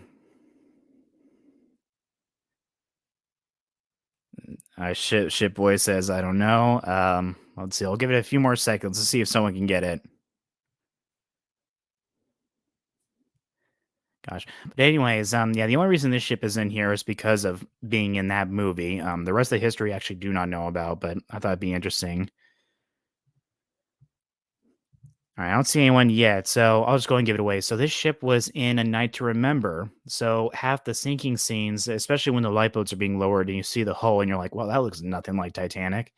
Yeah, it was filmed on this ship, so it was going to be scrapped, and then halfway through the scrapping operation, it was chartered by um, the Rank organization to film on it. So they filmed on one side of the ship that hadn't been touched yet, and that's where they did a lot of the lifeboat scenes when they're being lowered. So yeah, that's why this one's in here. It's in the Night to Remember. All right, then we've got the interestingly named QSMV Dominion Monarch. And the QS is referencing the quadruple screws it has on there. It's just an interesting name. But yeah, it's a Charles Seville ship. It mainly operated from England to New Zealand via Australia. And if you've seen the show called The Midwife, that is the ship that appears in the opening credits every single time you see the two funnels in the background. That's this ship. All right, and then now we're starting to get wrapped up with the ocean liners here. We've got all we have left. I think it's United States lines and the Union Castle line. So the most of the Union Castle line ships that I have in here, it's not necessarily about the history or their contribution to history. It's mainly they just built really gorgeous ships, especially their motor ships. Harland and Wolff went through that period in the 1920s where all they wanted to do was build motor ships. I mean, White Star, yeah, White Star was their more famous ones, but most of the motor ships they built were for Union Castle, and they just have gorgeous ships. So the first one is the Carnarvon Castle. She was the first. This one's interesting. She was the first one for the company that exceeded 20,000 tons in size. And this one I have nothing interesting on. The Winchester Castle. Um, about 20% of the reason why I'm putting this one on here is because one of my favorite shows is MASH, and one of my favorite characters in that show is Charles Emerson Winchester the Third. So that's part of the reason why it's in here.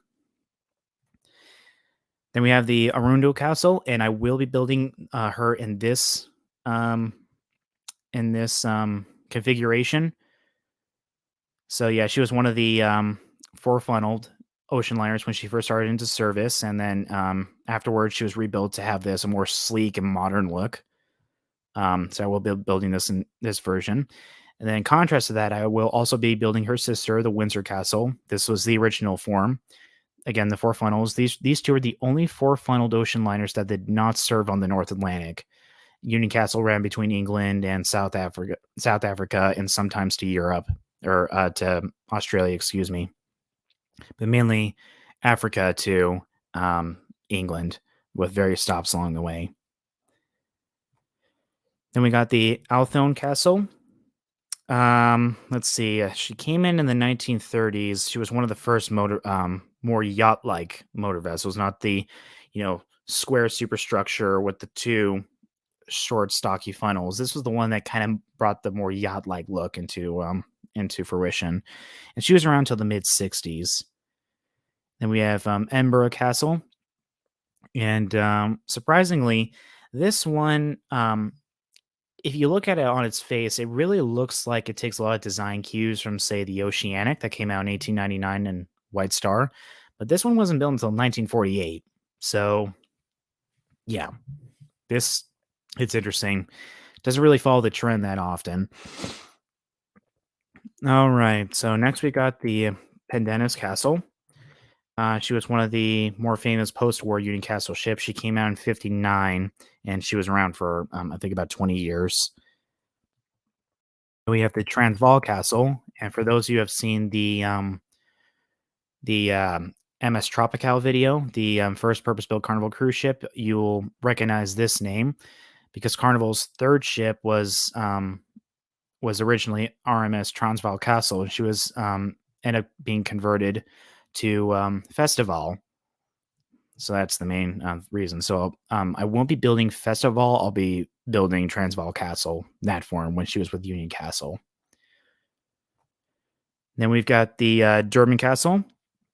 There is an interesting story on this, and I'll go into more detail when I make the video on it. But there was a murder on here on 1947. Unfortunately, it's not a very pleasant story. It's unfortunately partially related to sexual assault, but there was a woman on there who was pretty well known, and there was also a sexual predator who was on board. And yeah, she quickly got the attention of this individual, and she basically ended up, long story short, disappearing. Her body was never found, and luckily he ended up being caught. He was arrested and put into prison, and he ended up getting out. Unfortunately, still pleading his innocence, but luckily he died of a heart failure less than a year later. So good riddance, I guess. All right, then we got the gosh, how do you pronounce this? Lance Stephenson Castle. Again, I'm sorry for the pronunciation. She came out during the First World War, and she didn't really see any passenger service, and she ended up being sunk like 4 years later. Have I'm sorry. This name has probably come up a lot in the recent weeks. Balmoral Castle. She was the first Union Castle liner to be equipped with Marconi wireless, so that's what makes her kind of significant. All right, then we've got the SS Manhattan. So she came in 1932, and she served as a troop ship during the Second World War, and afterwards she continued to be used for military purposes and other purposes. So she actually was only in civilian service until the Second World War, because afterwards she never was put into civilian service again. If you've seen the show Blue Buds or you love that show, if you notice in gosh, what's his name? Frank Reagan's office, he has a picture of the Manhattan. I think it's right next to the his door that leads to his office, or leads out of his office, I should say. Okay, so that concludes the ocean liner portion of the video. There's a lot of them. There's a lot of ocean liners. So why don't we take a quick break for a second? I'm going to get another swig of water here.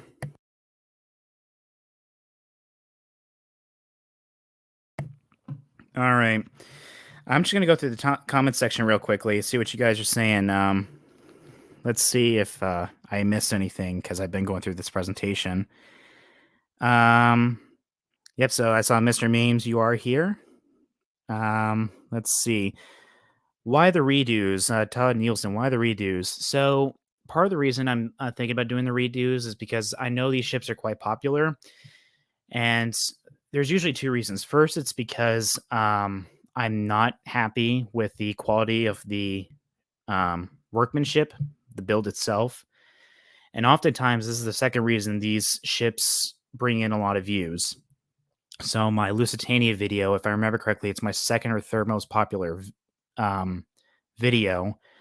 It was my second video. It's really old. It needs updated, and the build itself, I actually never intended to put on YouTube. It was really experimental.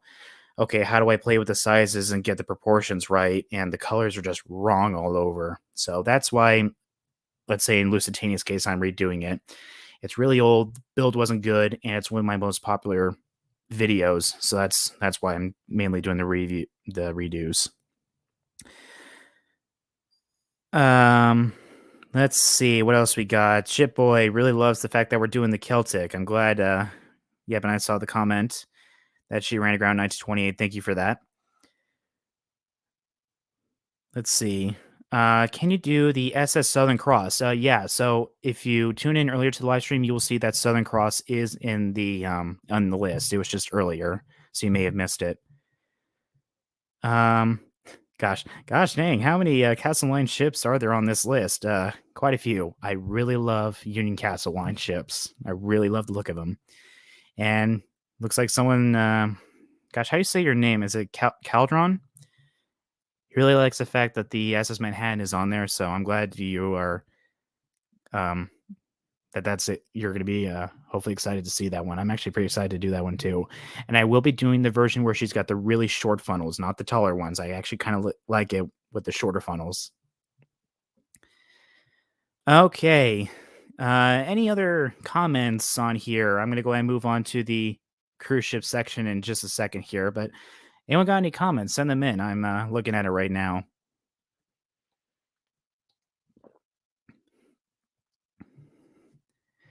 Yeah, I gotta get some more water. It's amazing how quickly your throat dries up when you've been talking for, in this case, probably about an hour and a half now.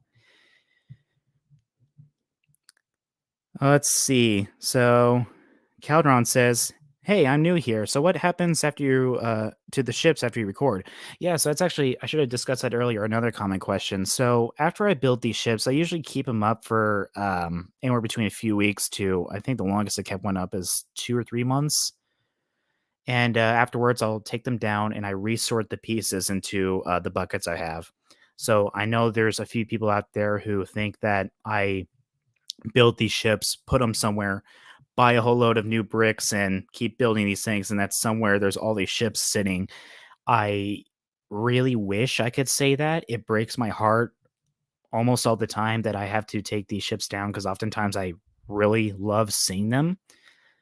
It's really cool. You study these ships all the time, nearly religiously, and it's just amazing. Even though it's not, you know, the most accurate thing out there, it's not extremely detailed. It's almost like it's a miniature model of it right there. It gives you some sort of connection. So yeah, yep, I do take them down and I resort the pieces.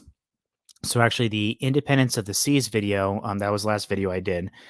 So on average, with ocean liners, it usually takes anywhere between 4 and 6 hours to take them down and resort everything. Independence of the Seas took, I wanna say 16 or 18 hours to disassemble. It took forever, and I was going insane by the end of it. Um, yeah, that was a pain. Alright, so with that, I think let's go ahead and move on to the historical cruise ship section. So don't worry, the presentation is almost done. I think we got 50 more ships, I want to say. Yeah, 50. Oh boy. All right. So with that, let's go ahead and go into this section. So these are cruise ships that are purpose-built cruise ships or were purpose-built cruise ships that are no longer in service for one reason or another. All right, first one. I know a lot of people are going to be happy to see this one. This is Cunard's first purpose-built cruise ship, the RMS Caronia. I don't think I really need to explain a lot about it. This is a pretty familiar one. She was nicknamed the Green Goddess. Extremely popular ship, and really showed Cunard that cruising can be a profitable market. She was around for, gosh, 15, 20 years at Cunard, and she was sold and was ended up being run aground, and she sunk partially, and she was raised and then later scrapped. But I finally got the color I want for the hull. If you've seen the Independence of the Seas video, you will kind of see that color in various parts of the cruise ship. That's the same color I will use for the hull. So I can't wait to build this one. And next we've got a pretty tragic story, the MV Wilhelm Gustloff. So this started life as a strength through joy ship. If you're familiar with World War II, the Nazi Germany, as a way to reward workers, a part of their nationalized union, would get rewarded with going on pleasure cruises, and they called it Strength Through Joy. They had various ships, and this was their first commissioned ship. The other one was the Robert Lay, and this one ended up serving as a hospital ship briefly, and then as kind of a impromptu troop ship. And in 1945, pretty late into the war, it was carrying estimates vary between 9 and 13,000 passengers that not passengers, refugees, POWs, all those stuff. And she was torpedoed by a Soviet submarine, and anywhere between nine, again, estimates vary between, I think it's 6,000 to 12,000 people perished. I want to say the most common estimates are between 9 and 12,000.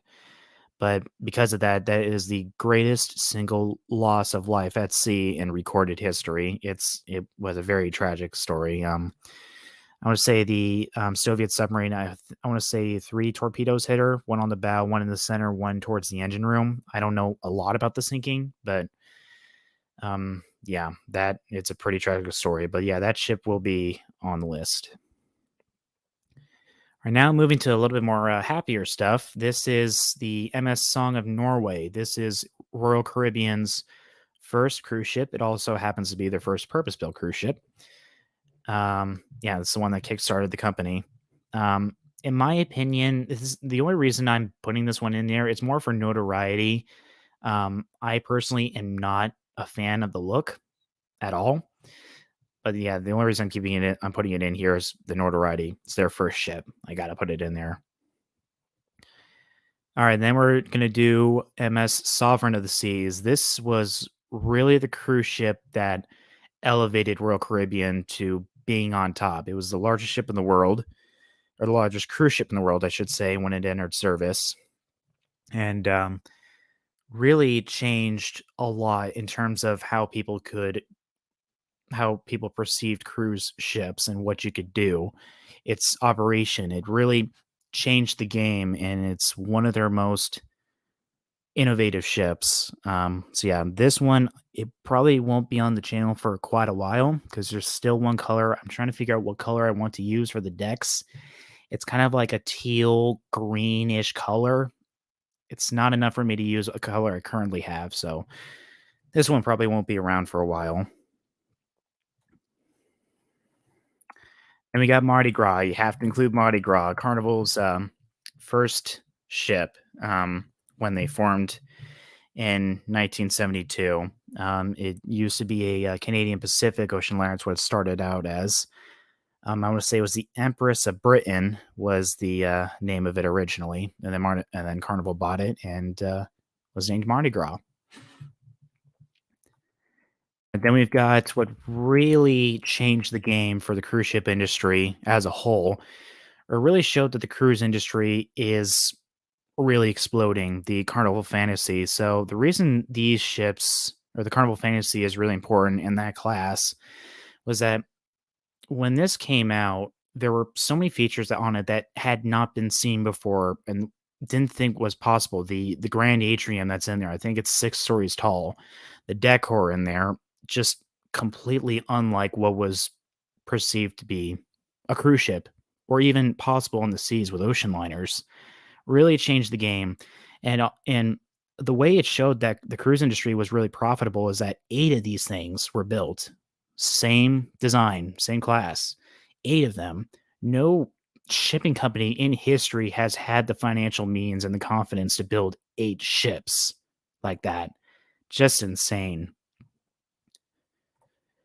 Then we've got the Pacific Princess. I know, especially my mother will be happy to see this one on there because she likes making jokes and remarks about the Love Boat series. So this is a Princess Cruises ship, and most of the filming of the Love Boat was done on this ship. And her sister, I'm forgetting the name of it, but a few stuff was filmed on that ship, but mainly it was this one. So yeah, the only reason I'm putting this on here is because I know my mother's gonna like it. I don't watch the show. I think it's ridiculously cheesy. The song is funny, but yeah, that's why this is on here. We've got the MV Bianca C. She was a Costa Cruises ship. She was brought out in 1949, and actually, she sunk twice. If you can find that, during her construction, she sunk. I don't remember why. And then she sunk again. I think it was an engine room fire, and she was abandoned and sunk afterward. And yeah, again, this is another ocean liner design reference. He had mentioned this. Of course, I knew about the ship before, but it was funny to see it in his top 5 worst conversions of ships video. He thinks that this is pretty ugly because this ship, the Costa Marina, started life as the Axel Johnson cargo container ship. So and they Costa ended up buying this one and another one, converted them into cruise ships, and they looked like this. I think it just looks funky. It looks interesting. Yeah, the conversion process they could have done better, but as he says in the video, they lasted for a pretty long time considering their background. So yeah, that's in here. Then Costa Victoria. Now, the reason I'm including this is because if memory serves me correct, this was the first cruise ship I ever attempted to build in my life. When I was, oh gosh, I want to say I was 11 or 12. I remember building this in the basement, and it was up for a couple months. So that's the only reason I'm putting this in here, is that this was the first time I ever tried to build a cruise ship. There are pictures of it. I'm definitely not going to show them online because it's embarrassing. And yeah, you've got to include the Costa Concordia. I don't think I really need to explain this ship. It was the cruise ship that capsized on Giglio in 2012, um, killed 32 people. So yeah, that one definitely on the list. So I mean, you have to include it. So yeah, that one is on the list. Okay, so that is historical cruise ships out of the way. Now we're moving on to cruise ships that are currently in service. That's why I use the term modern cruise ships. They are in service right now or will be in service. Because as you'll see, there's a couple cruise ships on here that aren't even in service yet. They're under construction. All right, so the first one is the MV Galaxy. It started life as the Galaxy for celebrity cruises and was renamed to Celebrity Galaxy when the company started updating their names. It's still in service today as the Marella. I think it's say Marella Explorer. Obviously no longer with Celebrity Cruises. I forget the company name. I think it's just Marella.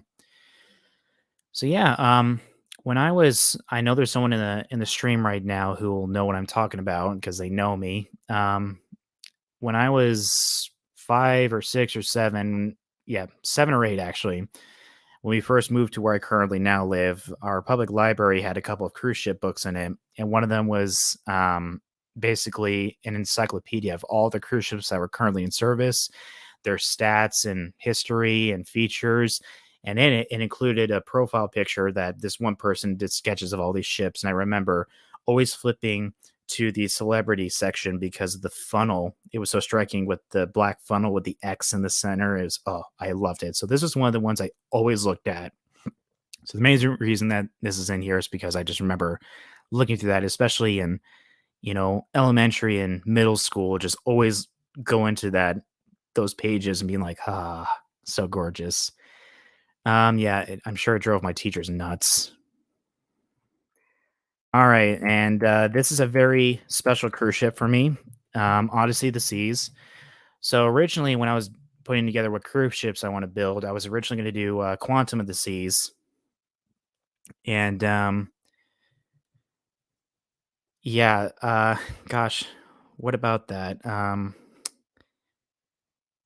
It's an interesting story. So I've got two really dear friends of mine who've known me for most of my childhood, and we keep in touch all the time.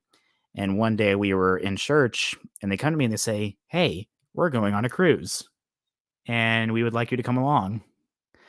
And this was the first time in my life I had actually the financial means to support myself and going on one. And so Odyssey of the Seas was the cruise ship. That is the first cruise ship I ever saw, ever been on. Before this, the largest ship I'd ever seen was a Mississippi River ferry.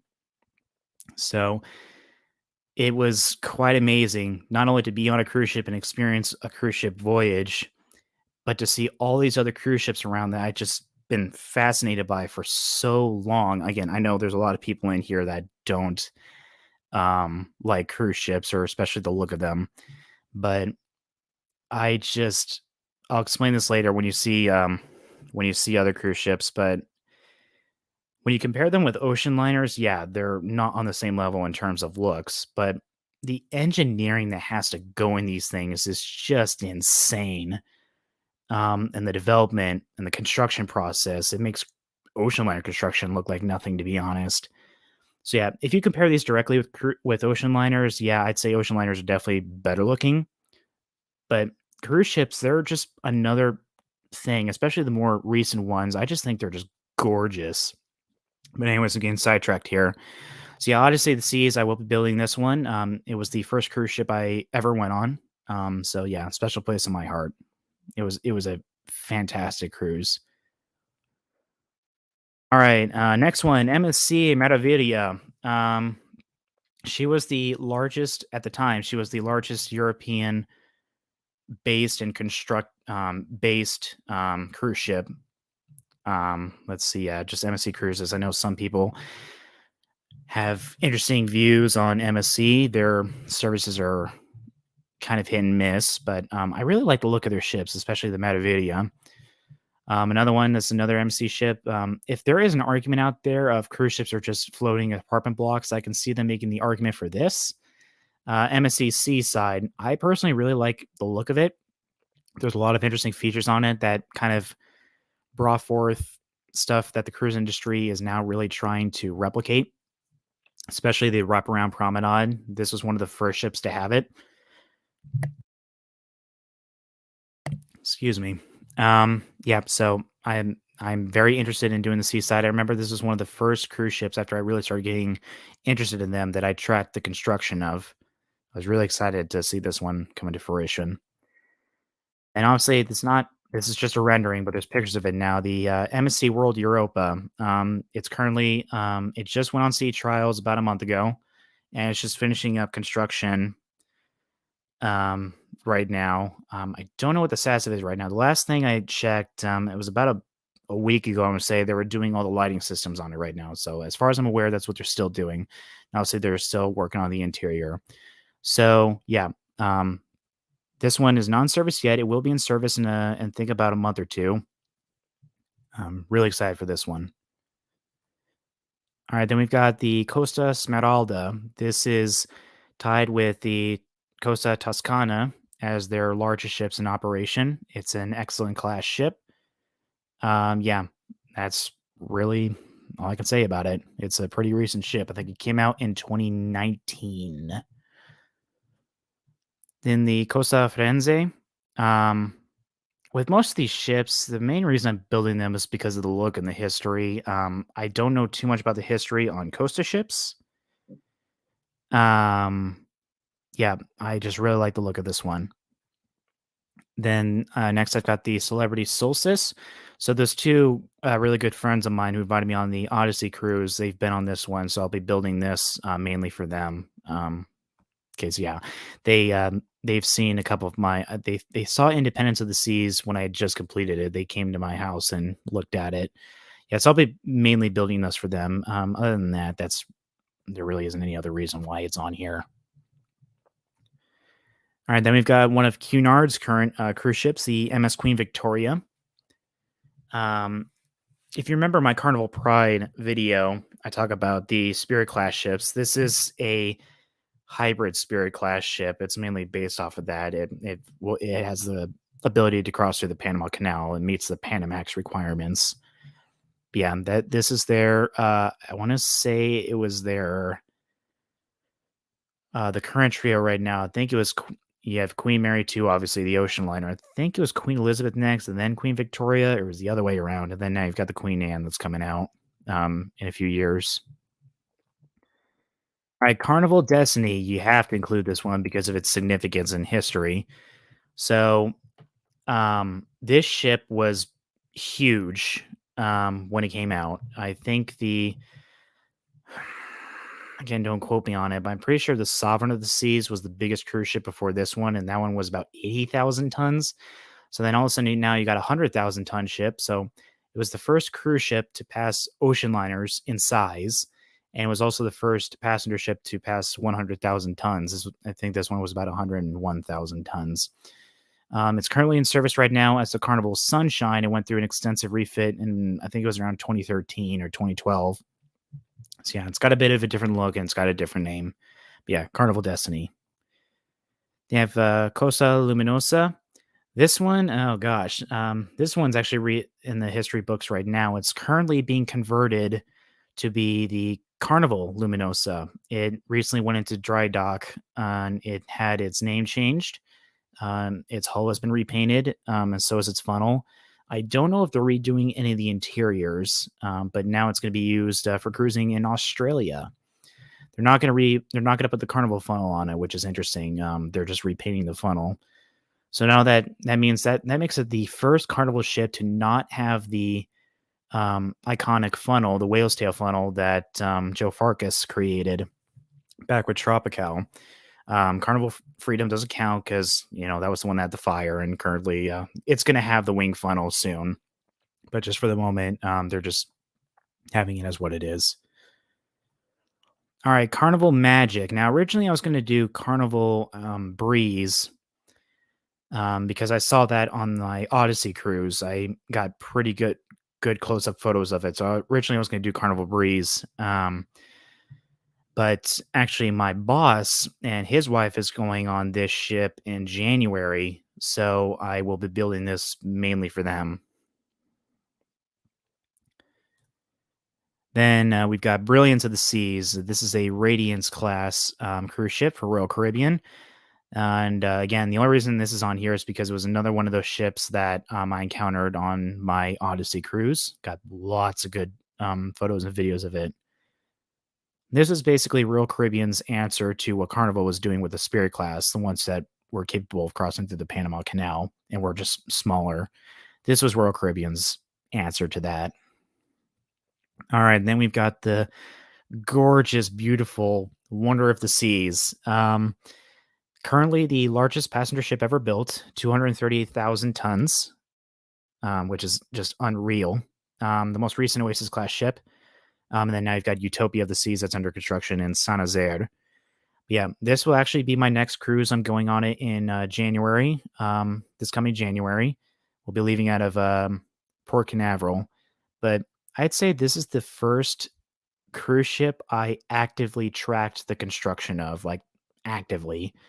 I was so gosh darn excited as I feel bad for my family because I ranted about it all the time with updates. But I was so excited when this thing came into service. And it actually departed Fort Lauderdale. So on my Odyssey cruise, we left Fort Lauderdale on, I would say it was March the 6th, and this one left on March the 4th. So we weren't too far away from it. I didn't get to see it though, so I'll be very excited. All right, Carnival Valor. Yeah, the only reason I don't remember which one I was originally going to do, but I changed it to this one. It was in the same class because it was another cruise ship I encountered on the Odyssey cruise. So yeah, that's the only reason this one is on here in particular. All right, Celebrity Edge. This is, in my opinion, one of the most gorgeous, best-looking cruise ships in recent history. I will get to Icon of the Seas later, but I will talk about it more when I get there. Celebrity Edge really changed the game in terms of features that could be added onto a ship to enhance it. Things like the infinity balconies and the fact that you can look more out to the sea. Cruise ships had really been suffering a problem up until recently of being very inward looking. And this is one of the very first cruise ships in recent memory where it really makes you and forces you to look out towards the ocean to enjoy the ocean and what's around you. Very good looking ship. Right. The only reason this one's on here because I'm actually not a fan of their ships. The Aida Diva. When I was younger, I don't remember why I did it, but I ended up drawing a picture for my mother's boss of this ship, and I renamed it. So it's purely for nostalgic reasons. There's no other reason why it's on here. Then we got Holland American Lions New Amsterdam. This is basically a throwback to the New Amsterdam video that I did. That's really the only reason on there. And this is also another ship I encountered on the Odyssey cruise. Then we've got Iona. This is currently P&O's largest cruise ship. We've got another one that's under construction right now. I'm brain farting on the name right now. I think it's Ariva. It just left dry dock recently, so it's gonna have its naming ceremony soon. So it's almost in service. Yeah, another Excellence class ship. It's their first LNG ship for the company. Really love the ship. Really love it. Um in my list of ships to build in the near future, in the next year, this will be one of them. We've got Sky Princess. In my opinion, it's one of the best examples of princesses cruise ships throughout history. It's a royal class ship. The most recent one, I want to say it's the Discovery Princess, and then it was the Enchanted Princess just before that. Yeah, so those ships. I did not see her in person. I did see Royal and Regal Princess on the Odyssey cruise, though. Then we've got Caribbean Princess. This was the first cruise ship I got up close to. On the Odyssey cruise, we didn't go into the port immediately, but we drove right by it initially, and this was the closest one to the vehicle we were in. And there's a video the people I was with filmed me when I first saw these things, and I was speechless. I nearly cried, and I was like, I can't take this. This is too much. And I'm not going to show it because it's embarrassing, but um, yeah, this is the first. There's significant historical stuff with it, but that's the main reason why it's on here. Celebrity Infinity, like the Galaxy I talked about earlier, this is just another one of those ships that in that book I always flipped to and just couldn't stop looking at. I actually was going to build this instead of Independence of the Seas. When it came time to build it, I was going to build this. For some reason, I just decided to wait because I wasn't confident in the dark blue bricks I have, like having enough to build this. So that I end up doing Independence of the Seas instead. All right, then we have the MSC Divinia. Um, Not really a particular reason why it's on here, but yeah, I think it just looks quite interesting. All right, then we've got the Norwegian Joy. This was one of the first cruise ships that I kind of fell in love with simply because of the paint scheme. I think it looks very interesting. I am not really a fan of Norwegian as a company or their paint schemes in general, but this is a pretty rare exception. I remember this is one of the first cruise ships I attempted to draw. So yeah, for those of you who aren't familiar with me, I'm also an artist. You've seen a few of my sketches on the channel, but you haven't seen really any of my artwork. But this was one of the first ones I attempted to draw when I was younger. All right, and this one, the reason this is on here is mainly for historical purposes and it being more of a stepping stone, like the Independence of the Seas for mega cruise ships. And the other reason is because it's just so funky looking. It's like the Johann van Oden Barneveld. It's just there's so much going on that just looks weird and it's kind of cool at the same time. The layout of it is not that good. It's just interesting. Yeah, that's mainly the reason I have it on here. Norwegian epic. And oh my gosh, Icon of the Seas. Where do I even start with this one? Obviously, the rendering isn't out yet. October 18th. Make sure you turn in. They're doing the official release in Miami. I feel really bad for my coworkers who have to see me watch this thing because I'm going to be shrieking to the high heavens when I see it. Ever since I heard that they trademarked the name, I think it was back in 2016, and then they said that this would be the beginning of a new class. I think it was a year before. I have been endlessly waiting forever for stuff to come out, and every time they release these making an icon videos, I'm like screaming and pausing the video every single frame to try and find stuff. And I'm sorry, I feel so bad again for my family, my coworkers, and friends of mine because all I do right now is just talk about stuff I see in the build as I look at all the construction photos of it and be like, okay, this is maybe this is maybe that, this is maybe what it'll look like, and all that fun stuff. I am so flippin' excited when they finally get the rendering out. Um, the best view we've had of the ship so far is in the last video. They briefly showed the side. It was all blurry because it was in the 3D, but you can see some features on it. Like it'll have yellow and white lifeboats. It's got the big name font on the side. It's going to have an extensive water, looks like a water slide feature right behind the funnels. Yeah, I'm so excited for it. And based on the last video, it does confirm that Icon will be bigger than the Oasis class. In tonnage, which is absolutely exciting. So Icon of the Seas will be the next largest passenger ship in service. I'm so excited. And as soon as they release the rendering and the details about it, it most likely will be a ship that you will see on this channel within the next year. I'm so excited.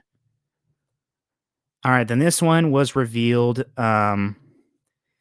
Gosh, I want to say not this last Thursday, but the Thursday before. I was watching the live stream when Princess was announcing the details about their new class, which was named the Sphere class. This will be their first ship. They announced the name and released a promotion video, which showed the ship for the first time and some of the interiors, and they gave off a few details. But yeah, it'll be named Sun Princess, first in the Sphere class. Again, another ship I'm super excited for. I've been waiting for several years now to see official details on it. I think it looks great and not great at the same time. That's a discussion for another time, but I'm so excited for this one. All right, then we've got Mardi Gras, the current flagship of Carnival. Obviously, the name is reminiscent of their first ship, Mardi Gras. So it's a throwback. The line is celebrating 50 years this year. Carnival Celebration is its sister ship. It's currently it just went on its sea trials and construction's 2 months away from being done. It'll be on its main voyage soon. And then Carnival Jubilee, another sister ship, is currently at Meyer Werft. It's under construction. The most recent thing I saw on is how its bridge was being installed. So yeah, Mardi Gras. This is another ship I'm really excited for. Another excellence type ship. All right, then we've got a couple P&O ships, the MV Ventura, and then we've got the MV Britannia as well. I don't really know much about P&O cruise ships, to be honest, so I won't try and explain it. But yeah, those two are on here. All right, now there's only 3 on here, but these are cruise ships that were never constructed, and they're actually all Carnival ships. I'm sure one of these is going to be very familiar for people. I'm sure you can guess what the first one is if you're familiar with this.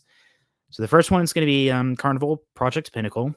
It's a pretty well-known canceled project. Carnival essentially was going to commission a new mega cruise ship series named Carnival. The lead ship was going to be Carnival Pinnacle.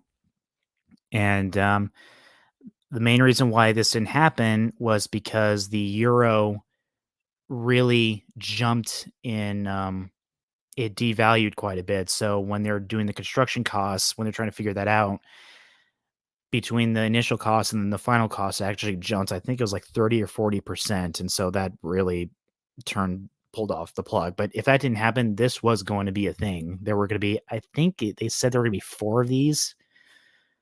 So yeah, a lot of the features that you see on Oasis of the Seas in that series with Royal Caribbean, a lot of that came about because of Pinnacle. So it'd be very cool to see that. The next one is the Carnival Next Generation. So obviously when Pinnacle didn't happen, Carnival actually asked Joe Farkas to create a more conservative design. This was the more conservative design, if you can believe it or not. Carnival Next Generation. Costs were going to be lower. And the reason this didn't happen was because Carnival was at the time, because they really think like a business. It's one of the reasons why they've had so much success over the years, is because they really think about, okay, what's going to be the cost and benefit here. They decided that they kind of preferred the Destiny layout and look a little bit, and then just enhancing that as the years went on. So that's the reason why this wasn't pursued. And the last one, I don't have a picture of it. There's not a lot of people that know about this project. If you really research Joe Farkas. Again, watch my Tropical video if you don't know who Joe Farkas is. But if you research plenty about him, you'll know about this project. It was, long story short, going to be the original Carnival Destiny. And it essentially was Oasis of the Seas, smaller scale back in the 80s. That's the best I can describe it. I've got I have pictures of a model he built of it and one deck plan. That's all I have. So it'll be quite interesting to show this one. All right, we've got 4 more ships, guys. We're almost there. We're nearing the end here. These are ships that are not ocean liners or cruise ships. So if you can believe that, there are non-ocean liner cruise ships things I have in here. All right, so first one, the Maersk McKinney Moeller. So when I really became interested in ships that were not ocean liners, this was the largest of them at the time. Oh my gosh, I can't even remember the tonnage for the life of me. But yeah, this was the largest at the time, and her sisters were the largest at the time. Now they're not. I think they're down in the 20s, 10s or 20s. There's been other container ships that have taken that have gone above it, and it's not by much. So yeah, Maris McKinney Muller. I actually have the Lego set that they came out with. I want to say it's in 2013. I've got that behind me as well. Then we have Emma Maersk, another very well-known Maersk container ship, part of the E-class vessels. Then we have the Ever Ace. I will not be doing the Ever Given. That was the cargo ship that blocked the Suez Canal for quite a bit. And this gives me an opportunity to kind of explain this. So the biggest thing that annoyed me when that happened was everyone kept calling it the Evergreen, because you see the side of the ship and you think, oh, that's the name of the ship. No, that's the name of the company, guys. That's not the name of the ship. Ever Given was the one that was in the Suez Canal. But anyways, this is, last time I checked, her and her sisters are the largest ships, like container ships, ever built. If you don't count the oil tankers and the Shell Prelude. So yeah, this one is definitely on the list. And here comes the last one. I'm sure this one won't be a surprise to anybody when you actually see it. So I'll go in. This is the last one. The Seawise Giants. This is it's debated because the tonnage differentiates based on how you look at it, but this is a candidate for the largest ship ever built. Its dead weight puts it on top as the largest ship ever built. It's about 500,000 tons dead weight. When I build her, it will be just over 15 feet long, and I will be building her as she looked when she was named the Yarhe Viking, when she had the red hull. That's what you see here. That's the version I'll be building her. But these container ships and the oil tanker, I won't be doing those for probably, gosh, years from now. These are stuff I won't be pursuing in the near future. All right, so that's the last of the presentation. So now we're going to get into the numbers. So numbers, we've got 122 ocean liners total, 97 completed, never constructed is 18, 4 never completed, 3 are fictional, and there's 1 original concept. Cruise ships, we've got 44, 30 of which are modern, 11 historical, and 3 never constructed. Then we've got the 4 miscellaneous, with a grand total of 171 ships. And remember, this doesn't include ships that are indeed confirmed for season 4, and also specials. If you notice, I didn't include some of the specials in there, like the RMB Oceanic.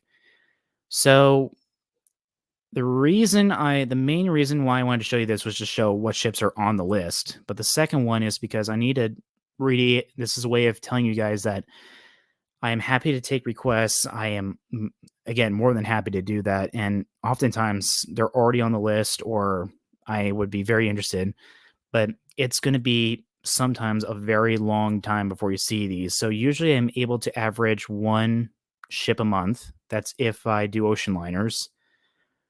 And if, let's just say I'm able to do 1 ship a month, that means it would take me 14 years to build all these ships. So you guys could be waiting a while for this sort of thing. And then I need to balance that on top of my, life, what my career is right now. So that is the presentation.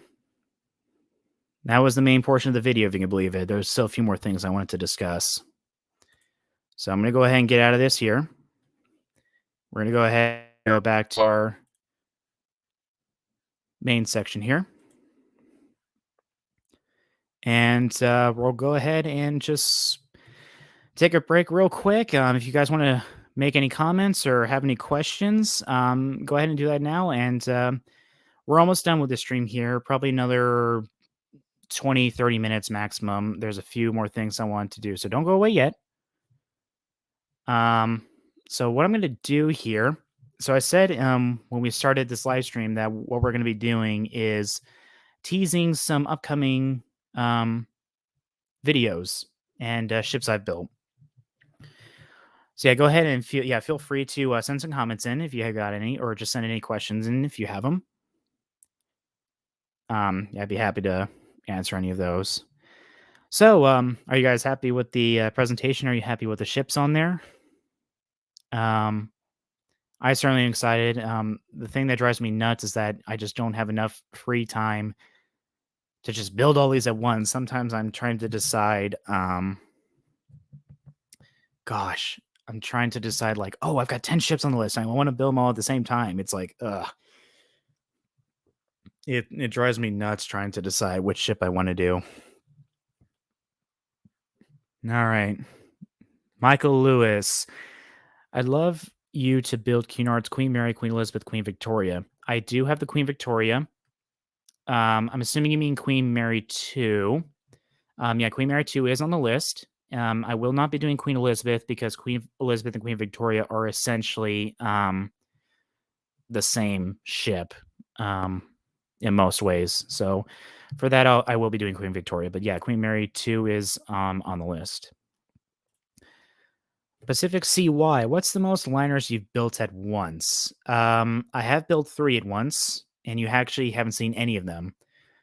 2 of them I built just for fun. They're not going to be on the channel, but one of them is actually is it RMS or SS Arabic? I want to say it's the SS Arabic. Yeah, that one's on season 3. So I built that one and 2 other ones at the same time. I can't remember what the names are for the life of me. But you also remember, I think it was episode 10. I built the SS Nomadic and the SS Traffic. So I built those 2 at the same time. Otherwise, I just build them, one at a time. Oh, actually, I take that back. When I did the RMS Oceanic, the 1871, I also built the SS Atlantic. I originally was going to make an SS Atlantic video, but I decided not to because at that time, was a part-time explorer, Tom Blinsky, actually made a really, really good documentary on it. I just felt it'd be kind of redundant to make my own video on it when he actually has a freaking good video on it. So I have built the Atlantic, but I'm not going to make a video on it. Maybe at some point I'll share construction photos. It's pretty much the Oceanic, but I put in more features to make it look more realistic. So the white stripe or the yellow stripe, for example, follows the shear of the bow, that sort of thing. Let's see. Pacific CY. When in doubt, you can say SS rather than RMS because still same ship. Yes, that is true because RMS is not something typical. That's just something they add if it is involved in the Royal Mail Service. Transatlantic Nostalgia, hello to you. Another one of my very loyal followers. It's good to see you. I saw you joined a little bit late. I don't know if that was mentioned, but can we expect MS Poseidon 2006 anytime soon? Yes. So when you go back in the beginning of the live stream, you'll see that in the first part of the presentation. MS Poseidon is in the list.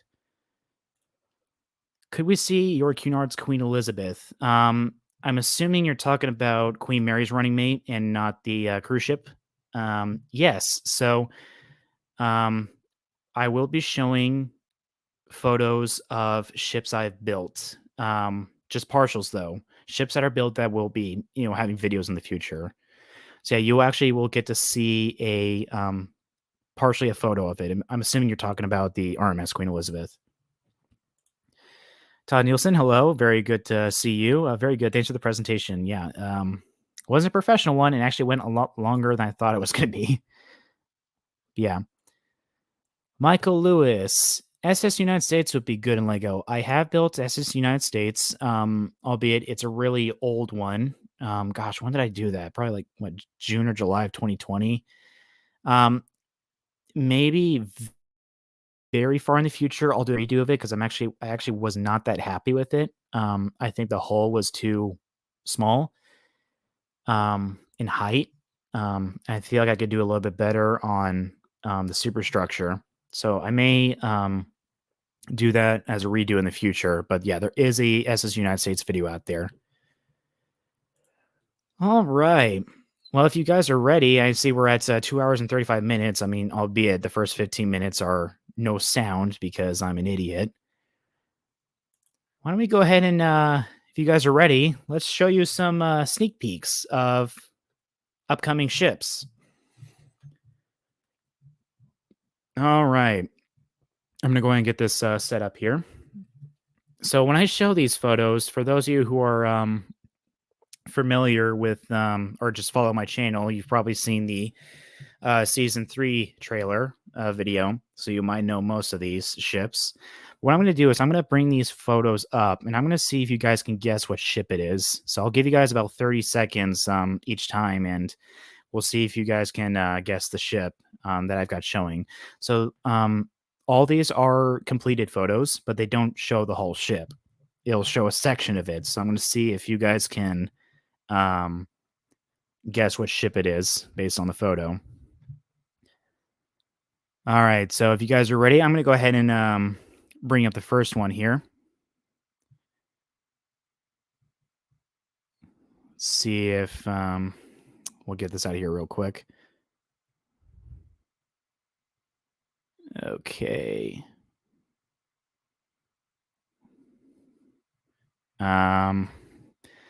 Oh gosh, it's going to act up on me. Let's see if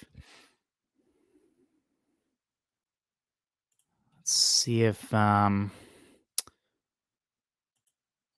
gosh. Just give me a second here. It's acting up. Let's see if I can bring this up real quick.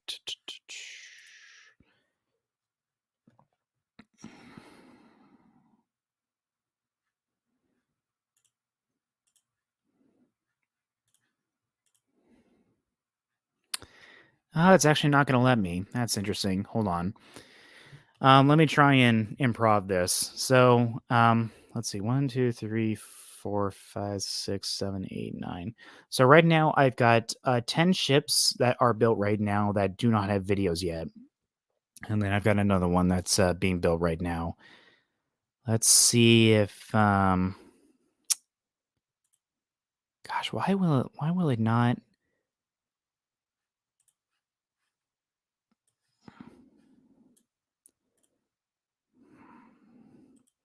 Yeah, I don't know what it is, but for some reason it seems to not be letting me show these photos. Let me get this on here again.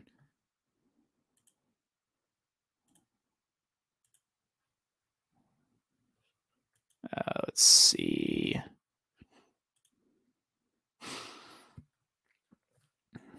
Okay, there's that, but I'm wondering why it's not letting me show the background here. Yeah, so just, yeah, bear with me. Yeah, for some reason it's like, oh, yeah, when I was practicing this live stream before I came in here, it had no issues, but for some reason now when I try to show these images, it says, "Oh, I guess we're not going to let you do this."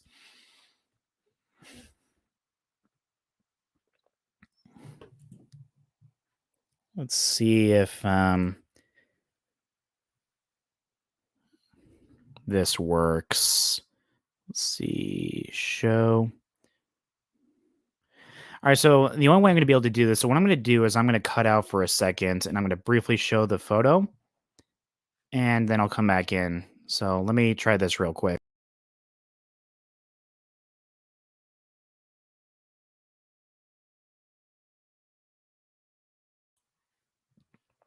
All right, so if you could see that video, photo real quick, can anyone guess what ship that is? For some reason, this seems to be the only way I can do it is taking me off, muting my mic, and then adding the photo. See if we can get any answers here. And this is also the thumbnail for this video. It's the same ship. I'm sure some of you can see it. I know one person guessed it before the stream even started. Let's see. I already see one right answer. Let's see. Like one's go right here. Translating nostalgia, Belgenland. Yes, it is the Belgenland. That's what that ship is. So let me show that. Let's go ahead and move on to that next one here.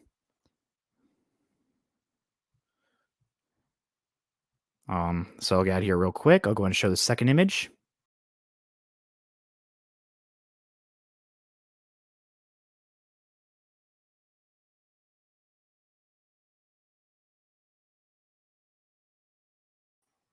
All right. Does anyone know that one? Let's see if we can get some comments in here.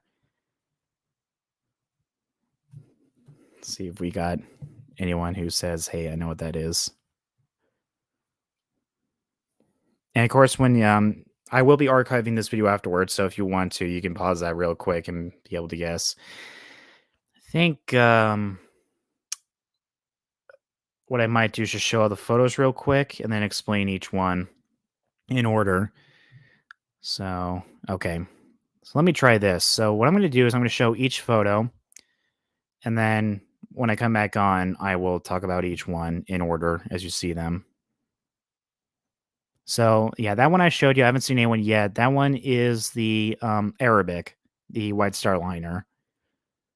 So I'm gonna go ahead and take myself off for a second. I'll show all the photos, and then I'll come back and explain each one.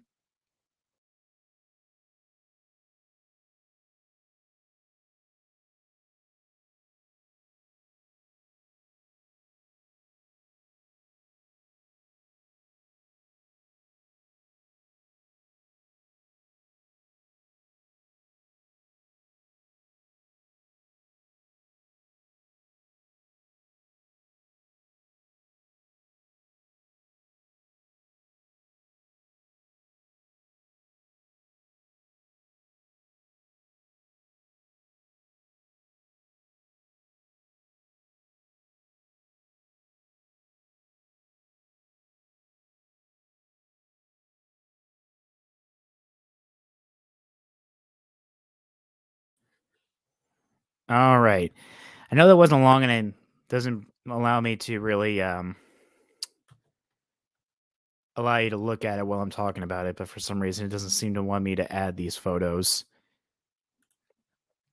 But I'm going to go ahead and get this back up here. So yeah, I mentioned the Arabic. So the next one, as you're going through, the third one, that is the RMS Empress of Ireland.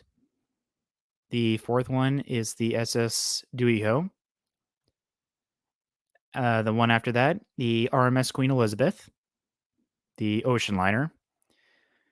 Next one is the SS Victoria. That's a never constructed ship. One after that is the SS Laurentic.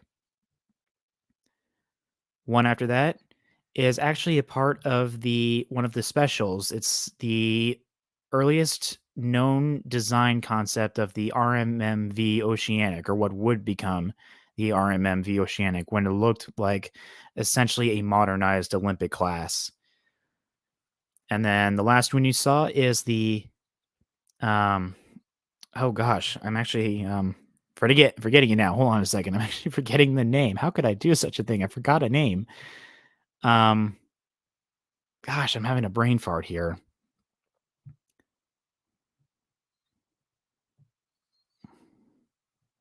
Laconia, yeah. Okay. It's the Laconia of the Cunard line. Oh my gosh, I don't know why I forgot that for the life of me. Yeah, so those are the current ships that have been built, completed, that do not have videos yet. Um,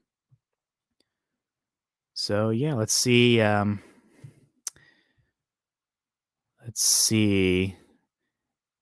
Michael Lewis, SS Providence. I've already made SS Providence, and actually, that's an interesting segue. I'll get to that in a little bit. An older Cunarder.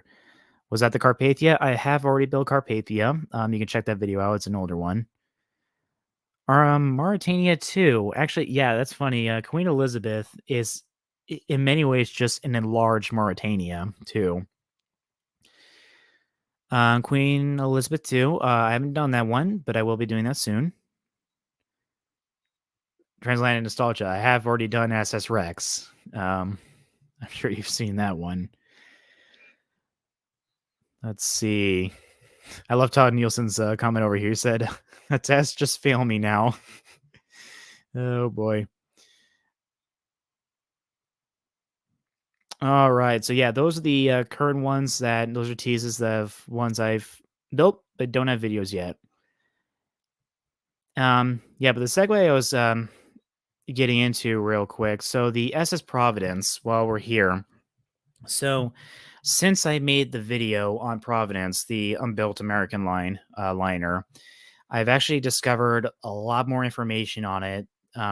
So I will be doing a review of that video at some point. The ship will be the same, but the video will be entirely redone because a lot of the historical part of it, a lot of it was inferred when I made it, and I was actually able to find a proper history for the ship, and most of it is actually incorrect. So the Providence video, I'd say don't trust that one because a lot of it was inferred. Um, actually a history behind it, and most of it is actually not correct. The most of the basis for why it became a thing is correct. The actual history of development is not correct. So yeah, at some point I will be doing a redo of that video. Pacific CY, how long does it take you to produce videos actually? Depends on the ship. So cruise ship ones usually don't take that long because I mean their histories aren't as long, but obviously the builds take a lot longer and there's usually a lot more pictures. So if I work on a video, say 3, 4 hours a day, I can usually make a video with all the material done in about a week. It's not a very fast process, but if we're talking from, you know, the beginning with the R&D of a ship to actually publishing the video, that whole process, if I did it, let's say 8 hours a day, it probably would take 2 weeks, 2 or 3 weeks, depending on the ship. Um, yeah. So it takes just building the ships. I would argue building the ships is the easiest um thing to do. To be honest, out of the whole process, the R&D is definitely the most difficult in making the videos and doing all the narration because it's just not something I'm used to doing. It takes a long time. So, yeah. Um, he has another question. Where do you display all your magnificent ships? I don't display them.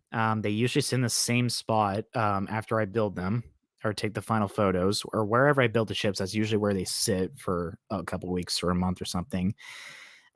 It's in our unfinished basement. That's where I build the ships. And then sometimes I'll take the final pictures up in our kitchen. Or in the case of Independence of Seas, I took the final pictures in the unfinished basement because it weighs like 170 pounds and I didn't trust myself to be able to carry it up the stairs. So yeah, they're not really displayed.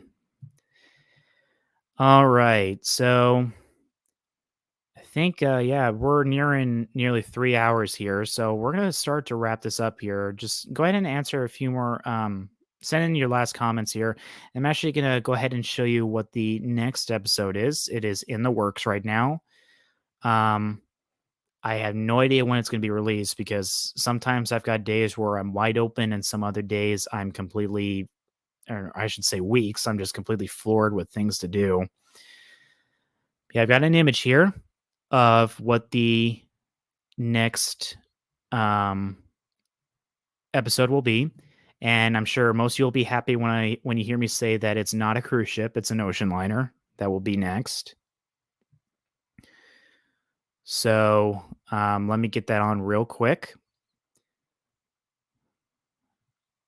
And if you guys are ready, I will show you what the next episode is. And I will have to do the thing where I get myself out of here, mute my mic, show the image, and come back in. So bear with me.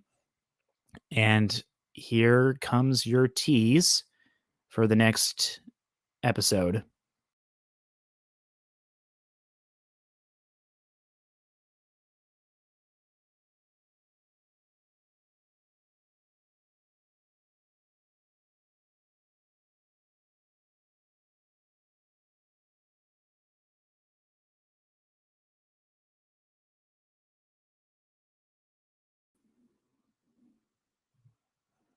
All right, I'm back.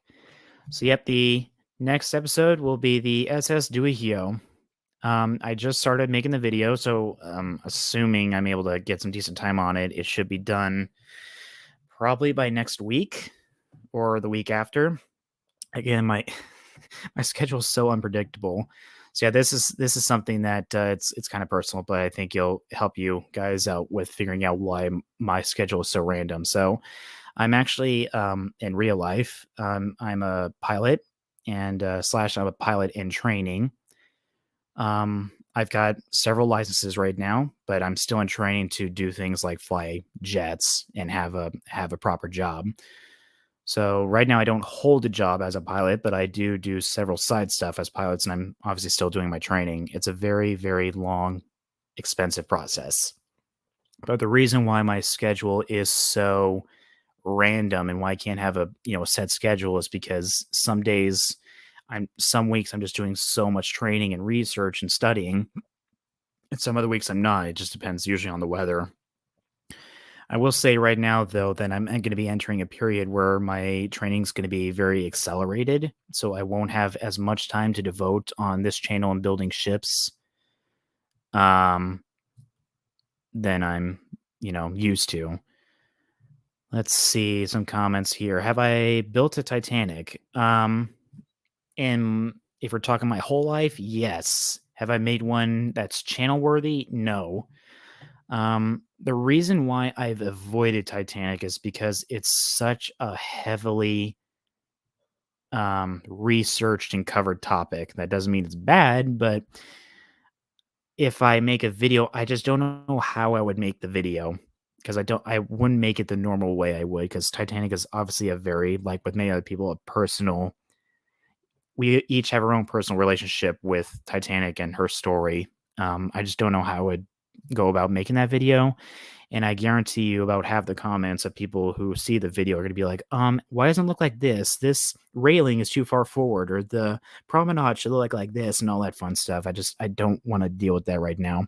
And my main focus of the channel is to cover lots of lesser known ships. So eventually, yeah, I will do a Titanic, but at the moment, I'm really just avoiding it.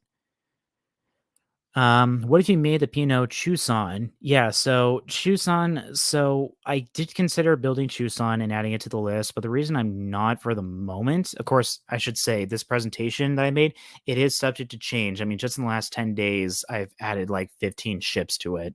So ships can and sometimes will be added.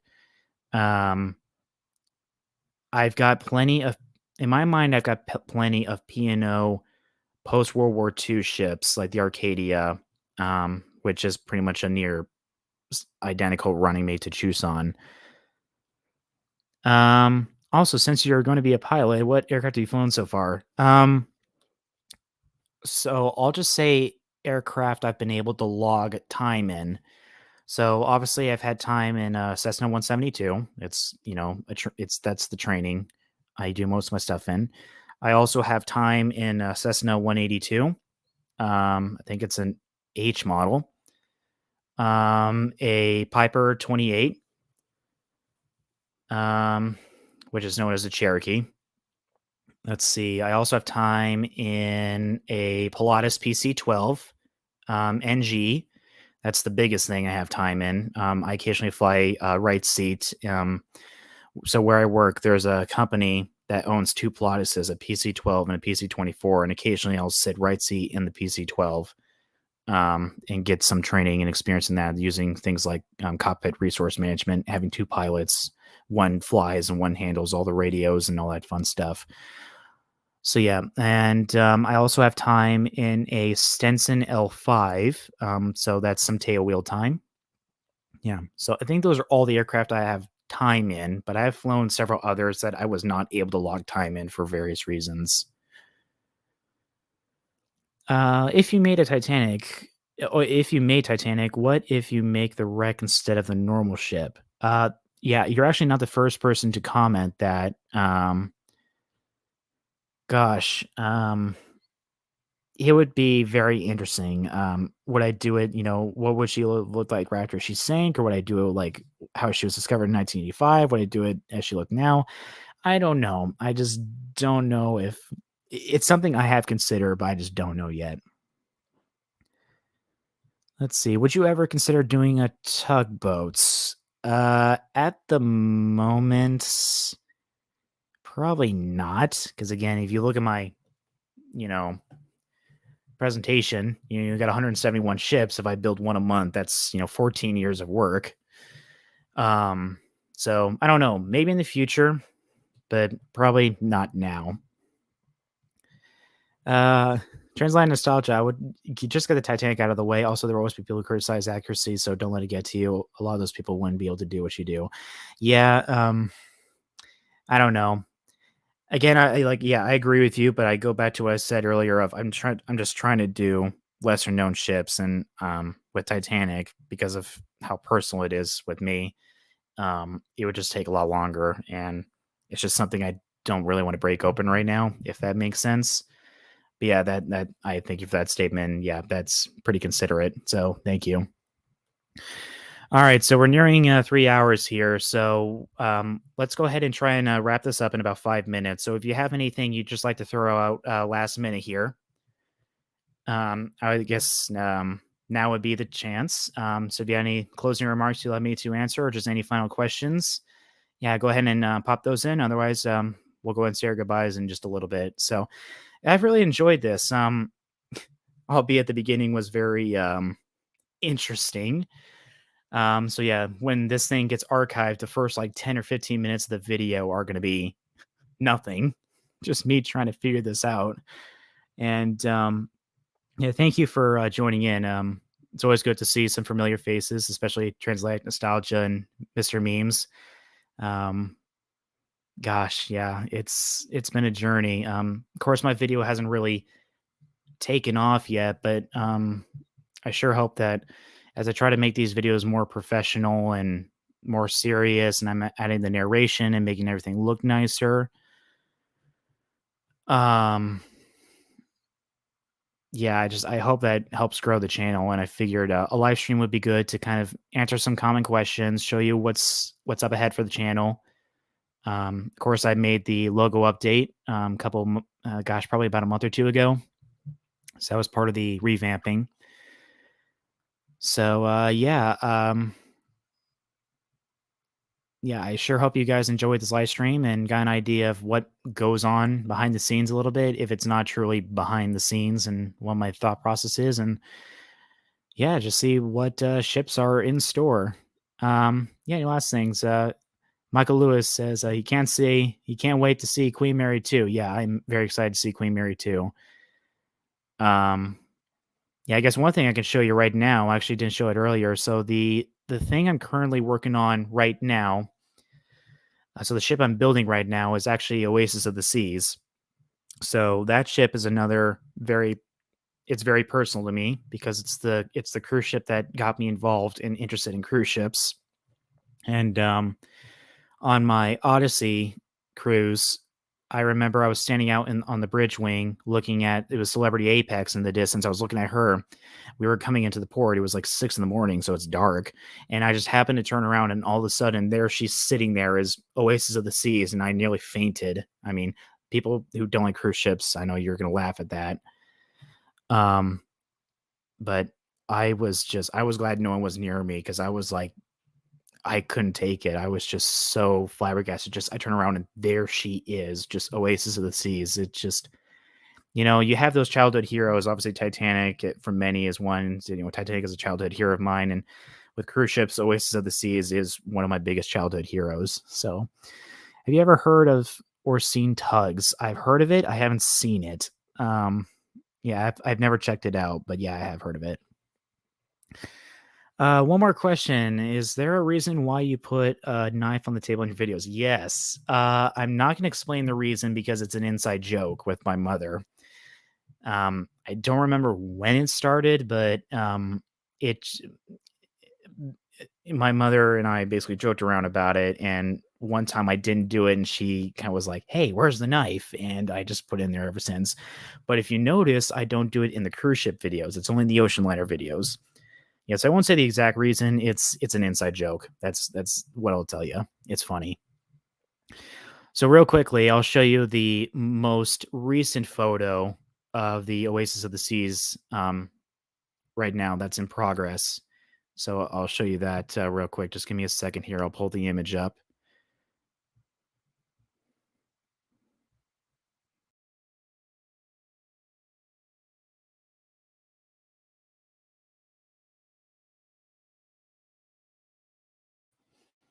Yep. So that is the most recent photo of Oasis of the Seas. The progress on it right now. So yeah, that's what's going on right now.